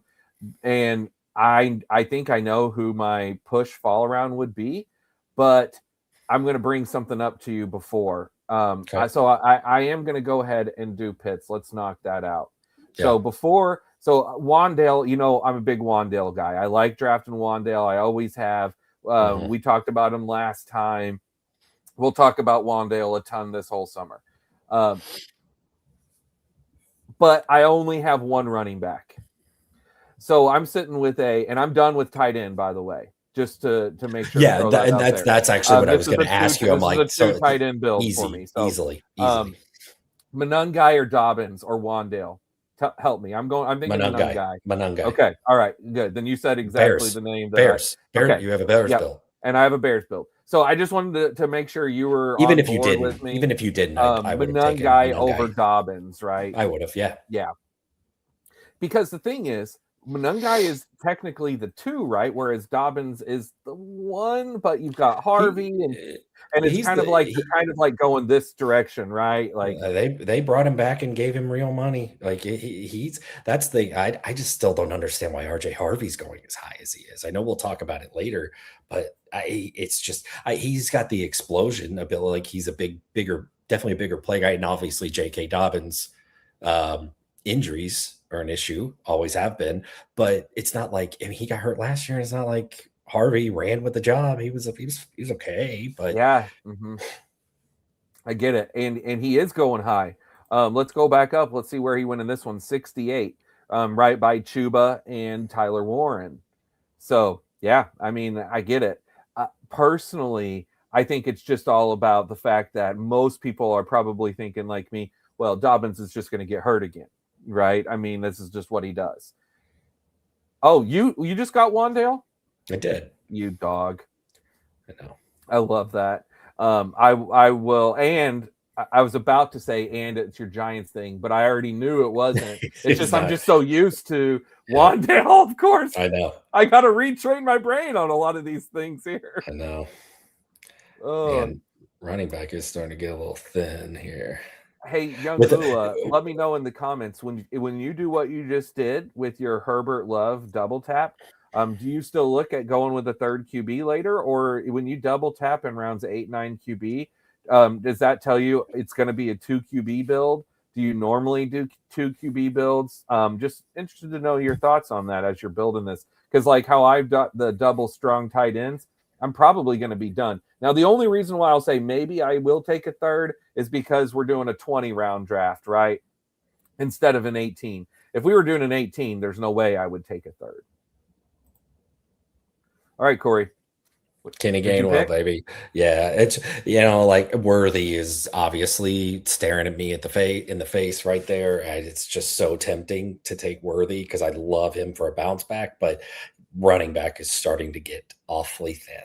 Yeah, and what you just did there, I'm going to do, again, over the course of our drafting together this year, I have no doubt that me and you will both have tons of Wan'Dale and Kenny Gainwell. Yep. No doubt about it. And I personally, this is something like shares and how often you've drafted someone.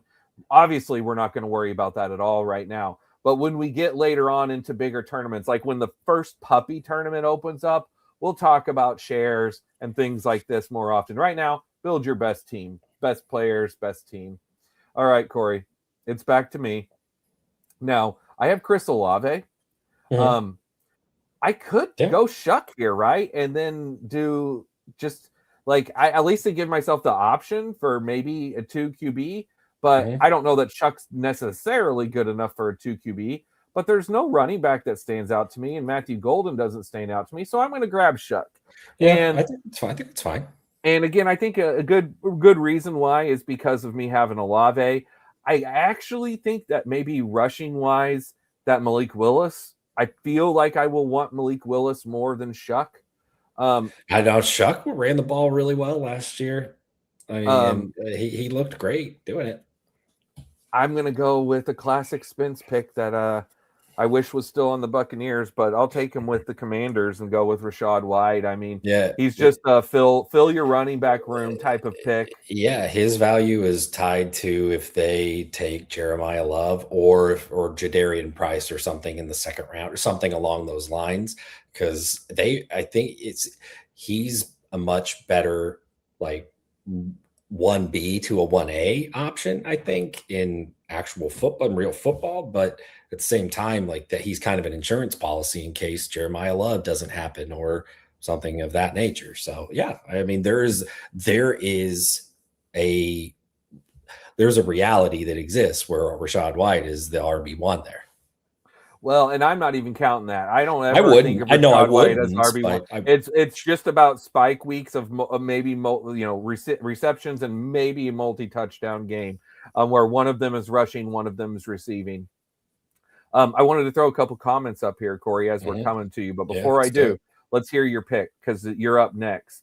So let's get your next pick in. What are you looking at? What are you thinking here? Quarterback. I want to get a second quarterback in here before it just really gets, before I'm dumpster diving. So are you going to grab Malik? I think I'm going to do it. Yeah. Again, we're going ceiling, baby. Yeah, absolutely. And again, the rushing potential there, I would take Malik over Stroud. I agree. And it's sad to say because I would not have believed those words would come in my mouth anytime over the last 3 years until right now. Well, let me ask you this though. I was gonna say Dart Willis. That's not a 2 QB build. Like I gotta take a third. I think 3. And I'm probably going to take a third too. And I'm leaning toward just knocking it out right now. So I don't have, instead of pushing it and rolling the dice, I don't think there's anybody I'm in love with right here that I feel like I've got to take him. I can't miss out. So yeah. Yeah, I hear you. Okay. So FK Cooler says, I agree with something Corey touched on earlier. In my opinion, after the top QBs, there's a tier where the market's been overpaying. So I ended up a bit lighter on that tier and waited longer. Yeah, 100%. Right in that round 6-7 range, right, FK Coolers? That's where I think we're looking at there, where the market's, I think, a little too high on them this year. And then Gab says, I like the flexibility it affords me. This was whenever I asked the question earlier about if he will stop at 2 quarterbacks. Mm-hmm. I like the flexibility it affords me. Just depends on the QBs that are available late and if they fit my build. But I have no problem stopping at these QBs. Yep. That's what I thought, and I completely agree with you. You can 2 QB stop. Might you don't be the have move to this year. It could be. It could be. Yeah. But yeah, I'm right there with you. We're in round 12 right now, and we're down to like Stroud, Jones, Mendoza, however, but Brissett, like we're down to 5 starting quarterbacks left. Mm-hmm. And Shadur Sanders 6, if you believe. If you even count him, right. I did like that Golden. Like Golden's a guy that just like it's going to be hard to not click his name if I'm going still looking at. I just went wide receiver heavy early, but yeah, I got sucked into the Matthew Golden hype last year, but his price has been adjusted much more. But yeah, FK Coolers just to back on that. Yeah, absolutely. It's just that middle tier, like after, Allen, obviously the round 3, but then after that, just that pocket of quarterbacks just feels like the market is, I don't know. They're just, I hate to be at the end of a run, and I just don't want to I just hate getting sucked into taking a quarterback there because I feel like I have to. All right. Pause. Corey. Yeah. I want your opinion real quick here. Mike, I don't know about Mike Washington yet. Mike Washington or Brooks? Washington. Okay, because I was going to say, right now, at this moment, I don't know. We don't know. We just don't know enough about Jonathan Brooks. So we don't know enough about Brooks. So I'm just going to go ahead and do that. Yeah, Mike Washington, running back out of Arkansas. Okay. Just he was probably maybe an early day 3 pick potentially, maybe around 3, but the combine, I believe his fastest running back time, and he did it at like 2:25 or something like that. Whew. Like Okay. that just he'll be drafted day 2. So he's super fast. So that's good. Yeah. Good. I'm glad to hear that. Yeah, he'll be a day 2 guy. And then Whoham says Brooks is supposed to be a full go. That's good to know. Yeah. That just I haven't kept up. But I haven't seen anything. It's supposed to be. Yeah, I mean, he's a year and a half or so and change removed from the injury, so you'd hope that You're up. Oh my gosh. It's you know the what? Final countdown. I could take Jonathan Brooks. You can. You could have gone with Tracy though to go with the I Giants. know. I did. I'm like, I'm not going that heavy. Tracy, another Purdue guy. Yeah. So Whoham's earlier said everything changes with 18 rounds, 100%. Can one of you guys answer this for me? Because again, I never do these early drafts. I always start after the NFL draft in the main slate. Is this something that's always the case? Are the early drafts always 20 rounds and we're going to switch to 18? Or is this some sort of change that Underdog has made where we're now doing 20 rounds for everything instead of just super flexes? I'm assuming this is just an early draft thing. But if one of you guys can let me know, and I think that this comment probably even solidifies that, because FK Cooler said with 3 per pod advancing, 2 QBs to me felt okay, even if you run into a bye week clash here and there. And see, if 3 are advancing, then yeah, that means that we're probably, because only 2 advance during the regular slate. So that means that I'm sure this is just an early draft only thing. Again, I am still very new to the early drafts. I hardly ever do them. Well, early drafts are wild because before free agents, you have a limited amount of known answers, 100%, which is why I don't normally do them. But we're getting into it this year. We're talking it out. I hope to have you guys who love this come on, help us talk about things with us just like you are. I love it. I love it. Yeah, we appreciate it, guys. What did you just do? Or are you up right now? No. So I went Jonathan Brooks, and then I took TJ Hawkinson as my tight end too. I feel like it might be name value, but I mean, Kyler seemed to like tight end in Arizona. So maybe that carries over. Who knows if he ends up having a connection with Hawkinson? But honestly, at round 14, I'm more than happy to pay that price for Hawkinson. And yes, so thank you. Appreciate that, Gab. He says, yes, pre-draft contests are always 20 rounds. Very good. He says, this year, everyone is protecting 3 QB to being the best projecting.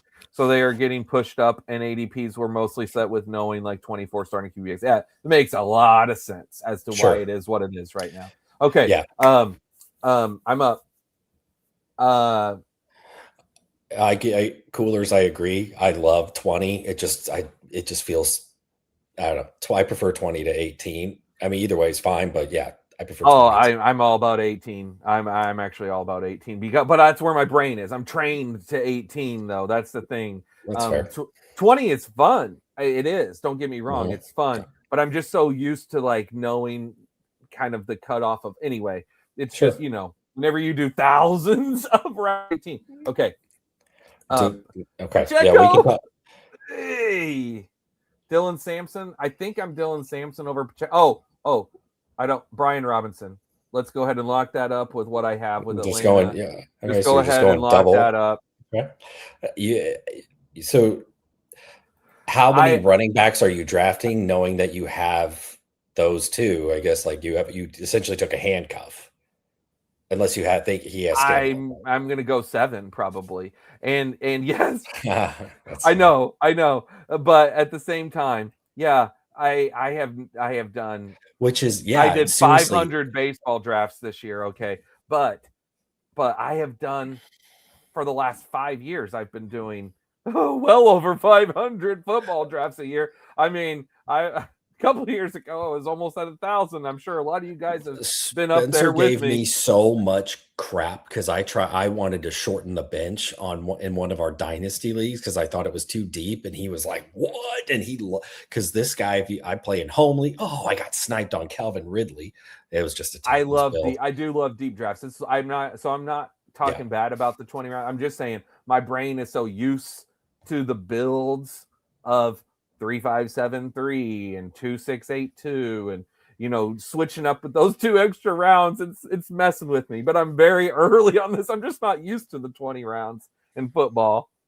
Yeah. Yeah, but like you always, in our base, I play in so many home leagues with him and stuff like that. And like, I mean, the players that I have to learn about just to fill a roster, it kind of makes me mad that, especially one of our leagues where we have like 4 catchers, and I'm exaggerating, but we do really start like 6 outfielders or something. And it's insane to me. You're talking about AA? I am. Yeah. By the way, so earlier, man, the guy at the turn. No, it was Mooney. I was like, my Giants build. Mooney. You should have done that instead of Seattle's RB1. Seattle's RB1. That's exactly why I did it. But yeah, I know. I thought Mooney would still be there. That goes to, hey, don't push a guy. Like, just take your guys. Like, that's one thing you need to learn or need to remind myself. And you see what Young Mula did with his last pick. He went ahead and grabbed Geno to go ahead and get that 3rd QB in the stack with Wilson. That was a good time to take Geno too. I agree. All right.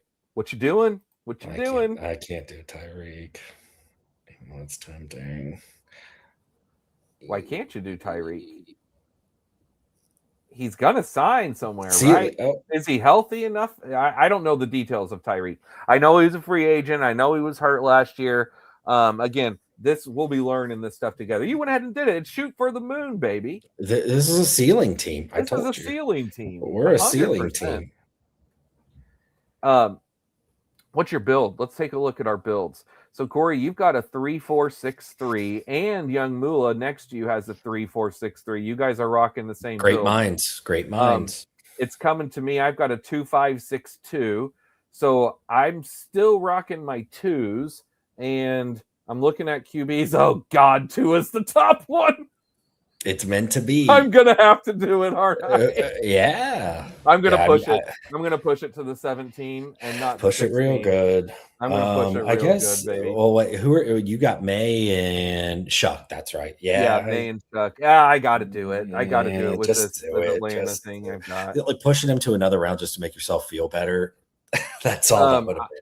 I am pushing it. I'm good. If this guy takes him at the 1, then it wasn't meant to be. I'm pushing him. Malik Washington, Chamiri DK. I'm thinking Malik Washington. He's in line for a lot of touches there, right? I mean, I'm sure they'll draft someone, but like, Miami, that's the thing. Who knows what Miami's going to do in the draft, because they need basically everything because they sold all their pieces except for Etienne.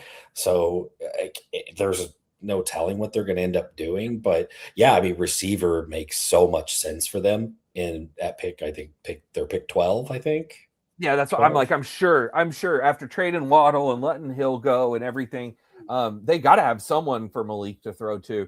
But Malik, I just realized Malik Washington, Malik Willis. We got a Malik collection. Yep, you're right. Connection. I did together. But nonetheless, even if he's the 3, he was the 3 last year. He didn't do a ton, did he? I don't think Washington did a ton, but he was getting a lot of steam at the end of draft season last year. I know that. I remember the Malik Washington steam. Let me pull fire. He said, good luck on it playing with fire. I sure did. And it is what it is. You got lucky this time. I didn't click his name. You're lucky that I'm not drafting by you. I would have made you pay for it. Last year, let's see, 2025, he had 46 catches on 65 targets. Is good, but yeah, that's 317 yards, 3 touchdowns. Yeah. Yeah. It's very early. I mean, it's so weird for me right now, not really knowing everything. You know what I mean? I'm used to being confident and knowing what I'm doing and who I'm clicking and knowing about depth charts and who's on what. And I'm not going to know rookies for this next month, or we're going to learn together. Okay.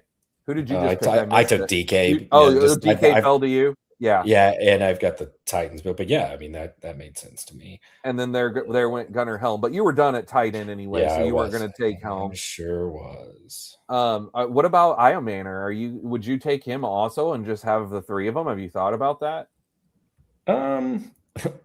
No, but No, I mean, not really. It's not a high fly. It's not an offense I really want to have like a ton of. But well, I get it. I'm looking. His ADP is 223, so obviously you don't need to do it here. But if he falls to your next one, I mean, I don't hate that. Yeah, let's see. I'm going to go throw Devon Vele in my queue. I don't know if I'll take him, but since I have Shuck and Olave, maybe. And with that said, is Kamara still there? No, he's gone. He gone. Because this is about where did Kamara go? Oh, he went right after my Tua pick last round. Kamara wouldn't have been a terrible pick. I think round 17, 18 is about right. Because I think he may still be able to pop a few weeks. Yeah. Yeah. I went Braylon Allen, by the way, because because why not? We talked about throw him into the running back room. Sure.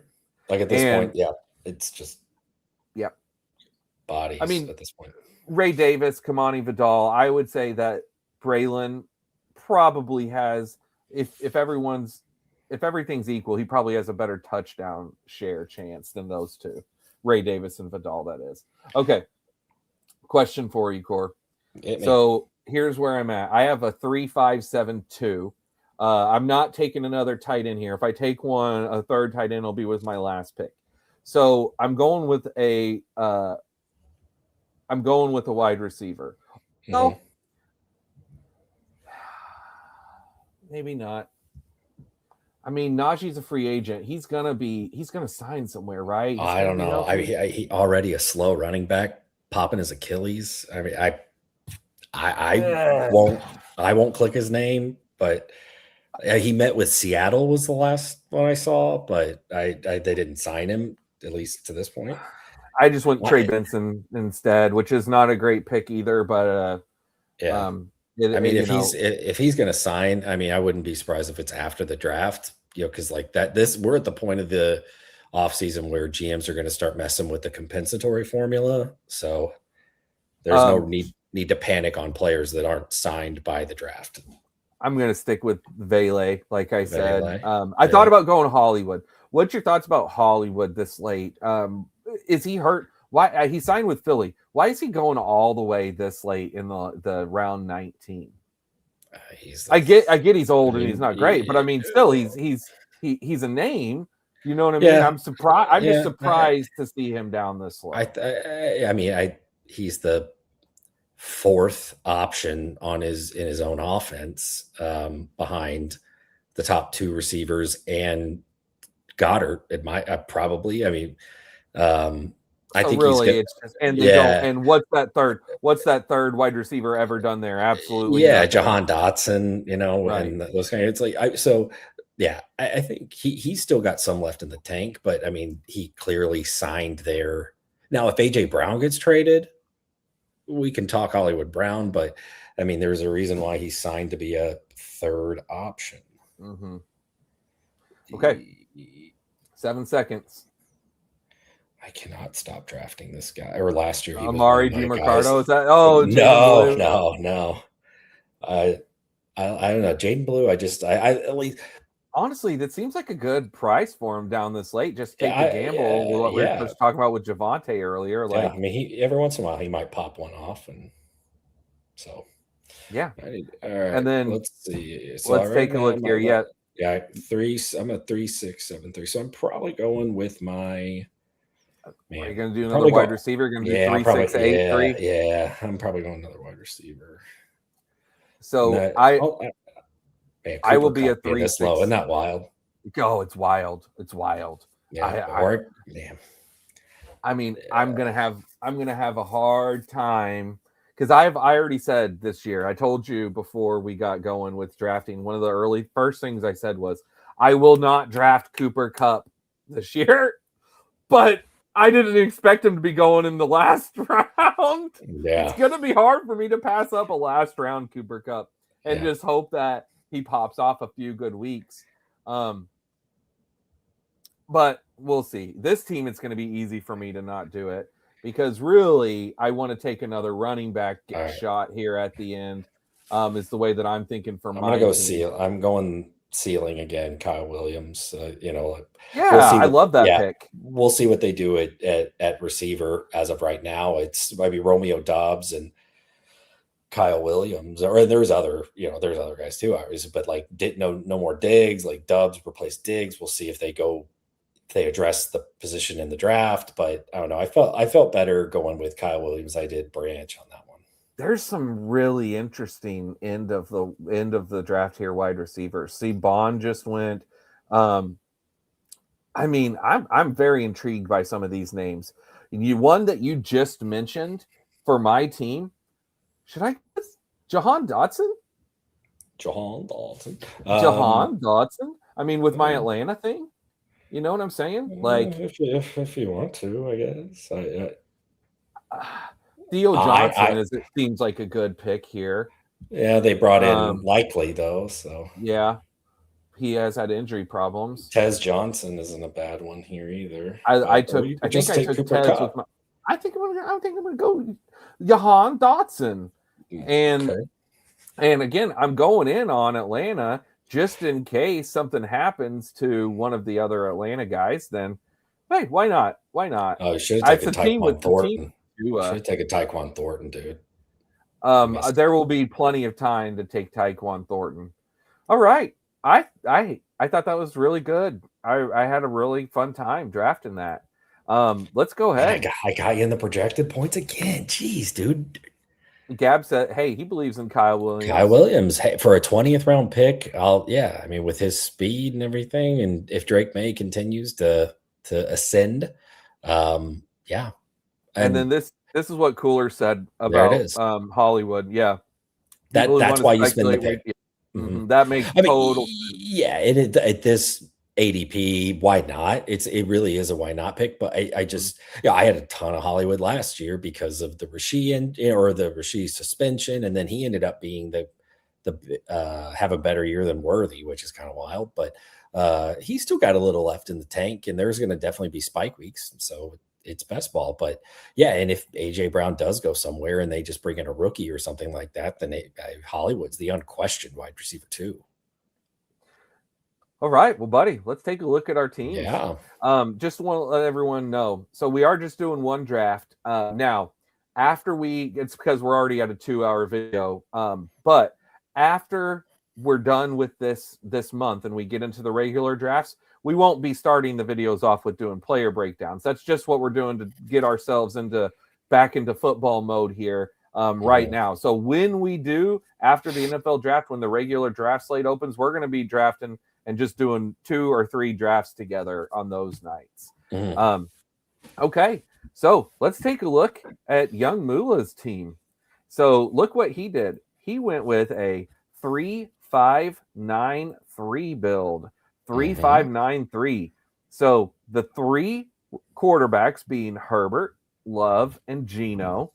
The 3 tight ends being the aforementioned Likely, who I didn't even notice that, but with your Giants thing, did he get you before? Like, did he get you on the swing comeback before you could take Likely, where you passed on him the round before? Or did he take him right after? I'm be interested. What round did Likely go? Let's go see. Yeah. I'm wondering where you passed on him and where he went. Because I had there him it star. But... There it is. I see. It was when you took Malik Willis. Okay. It was when you took Malik Willis, and then he got Golden, and then as it swung back around. Yeah, and I see why I totally see why you took Likely too. Because Ferguson, Goddard, and Kelsey, take a look at this here. See Ferguson, Goddard, and then Kelsey in the swing around. So at that point, it's like after Likely was all the way to Strange and then Okonkwo. So I get it. Yep. I get it. And then let's go back over here. So I like that. I like that room. I'm a Juwan Johnson guy myself. I don't know Eli Stowers yet. That's a name I still don't know. I'm not going to know. He's a tight end prospect. He's probably a day. He should be a day 2 pick. And I mean, he's probably most people probably have him as tight end 2 in this upcoming draft. Maybe tight end 3 at the latest, but yeah, he's probably tight end 2, tight end 3 in this draft class behind Sadiq. Last couple draft classes, tight end 2s and 3s have broken out. So sure. It's a solid tight end group this year. The running backs are Janty, Hampton, Etienne. I'm sorry, Achan. Achan. Travis Achan Jr. Travis Achan Jr. What everyone calls him. Quinchon Judkins. Jam Miller. What a name. Jam Miller. Yeah, he's out of Alabama. I can't wait to learn these guys. By the way, I'm just going to reiterate. Another great name coming up here in the wide receivers. I see it. I know nothing about these rookies. We're going to learn them as we study and draft along this month. I say I'm going to learn them. Corey is the one who teaches me about rookies before the NFL draft every year. We're doing that now together with you guys. And then I dive in. Once the rate, I'm a big podcast guy. I draft every day. I'll know who all these guys are in and out here in the next month or two. It's a good. But right now, I've never even seen the name Jam Miller before, and I love it. So I have seen the name KC Concepcion. Yep. So I at least have seen that name. I have no idea anything about him. But it's a great name. And this wide receiver room, I love this wide receiver room of the people that I know, which is everyone else other than Concepcion. But I'm a big fan of Wilson and Watson there. Addison, I don't know. We'll see about Addison. He seems to find the end zone. Like he does. He's like, there's just some guys. We talked about Zay Flowers they're the same draft class. Zay Flowers just can't find the end zone, and that's all that Addison does. Just touchdowns. What's the Ayuk deal right now? I know he's still on San Fran. Oh, wait, no. I don't think. Maybe was he a June 1 cut or like designated? I don't think he's actually been officially cut yet. No, that's what I'm saying. He's still on the 49ers. What I'm asking is he going? I know there's been speculation. Yeah, so do we think he's going to be cut? Is maybe still be there? I mean, they said. John Lynch said that he thinks that Ayuk's played his last game in San Francisco, but he's still on. He is still on. Honestly, I think in my brain already I had him that he's cut, but he's still on the team. Well, I've been a Brandon Ayuk fan, and at pick 159, I think it's a good gamble. I was really impressed with Flournoy at the end of last year. Flournoy had he had a great run with Dak. And I was also a big fan of what I saw from Torrey Horton. Mm-hmm. So, and then Jaylen Noel is super interesting. I know all of these guys, and I really liked these last wide receivers here on your build. So that's a super fun build. Nice. Yeah, if everything stays as is, Torrey Horton, assuming he comes back healthy, unless I saw he's on schedule, then he could. There's a world where he's the wide receiver too. As Shaheed, I know got paid, but he's the field stretcher, and obviously special teams guy. So, if you told me that Torrey Horton was second on the team, second as far as wide receivers and targets, I wouldn't be surprised. But it's a healthy amount behind JSN. But look, check this out. Jam might be the Kyren of 2026. Jam popped up late for me. Been hammering him. Good pick. Hey guys, guess what? It's in here now. Yeah, and I'm going to go look up Jam Miller after this. I love the name. He has elite name value. I'm going to immediately have just Jam in my head, and then Newham's Horton smash. Yeah, absolutely. And he says, "Thanks, guys. I like all three teams who drafted." Yes, absolutely. Appreciate you. Yeah, good luck. Jump on again sometime. Draft with us, man. And then Whoham says he'd caution on Jam. So he's a little bit more of a light Jam. He's more of a jelly guy. And that'll do it for today's episode. The bleeps, the sweeps, and the creeps. Okay. Okay, let's get this. Okay, let's look at your team, Corey. You tell me. Okay. I'm. You know how many I'm doing it. I'm going to say all year. I know. Okay, go ahead and. All right. So yeah, quarterback. I know. You got jammed. Anyway, so Jackson. Yeah, Dart, Willis, Ward. There's a ton of volatility. But obviously, upside galore. We're talking two guys coming off their rookie year, two second-year quarterbacks and one that's going to be a full-time starter for the first time ever. So that could not be a more volatile room, but dart Malik Willis. That's huge running upside. So they don't have to be winning great quarterbacks. That's the thing is, so in the last stream, you drafted all the like with no rushing upside. Yeah. Yeah. And that's all mine is rushing upside. So Mhm. we'll see how that goes. Running back room, volatility again. This is a team that's going to finish first or last, but with McCaffrey, I mean, Scatterboo should be fine, but McCaffrey coming off a gigantic workload and he's 30, which who knows how that's going to go. But then also Jonathan Brooks too. But Kenny Gainwell, I mean, really there's so much upside in this room, but there's a lot of volatility. Yeah. And then let's go to your tight ends before wide receivers. Okay. Again, I was a big fan of ACL tears in this draft. Tucker Kraft. I think if he wouldn't have torn his ACL, he'd be even with Loveland. Like I think Tucker Kraft would be being drafted as tight end 3. I think he'd be right with Warren. I think Kraft and Warren would be together, and Loveland. Honestly, we'll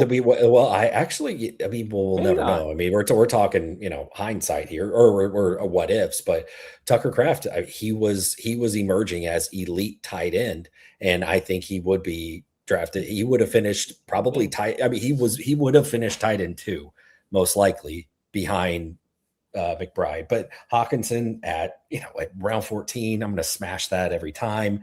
And then AJ Barner, I just was impressed. If they would give him RB eligibility, that'd be great. But see, I love the AJ Barner. I'll tell you this, I was so impressed by him last year. Holy crap. Hawkinson, this feels like a great bounce back, but let me tell you, I have no desire to draft Hawkinson because of just how lackluster he was. But again, I know things are different.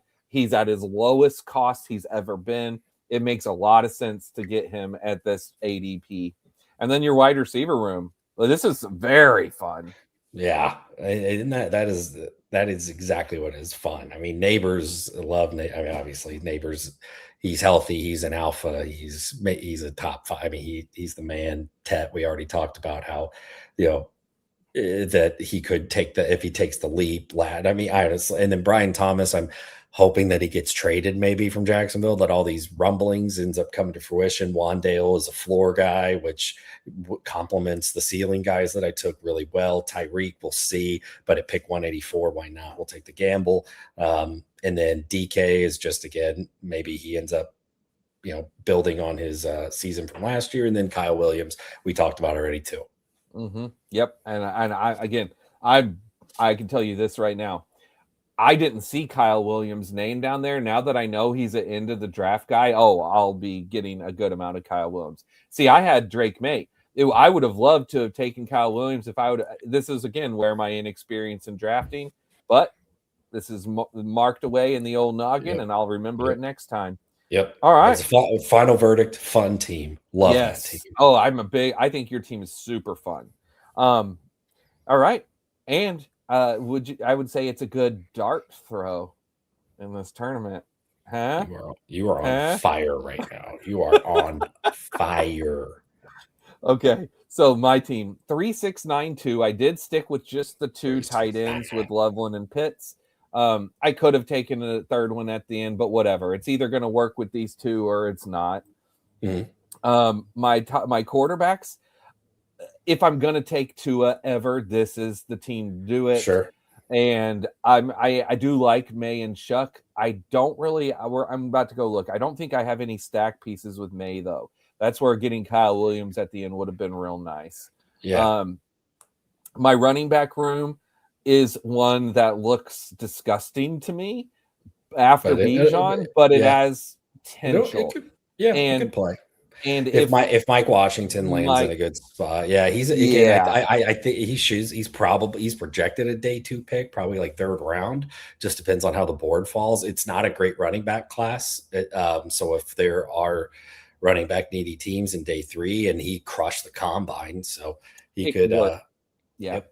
I like Manungai. I think this is a solid pick here at pick 98 for my V2.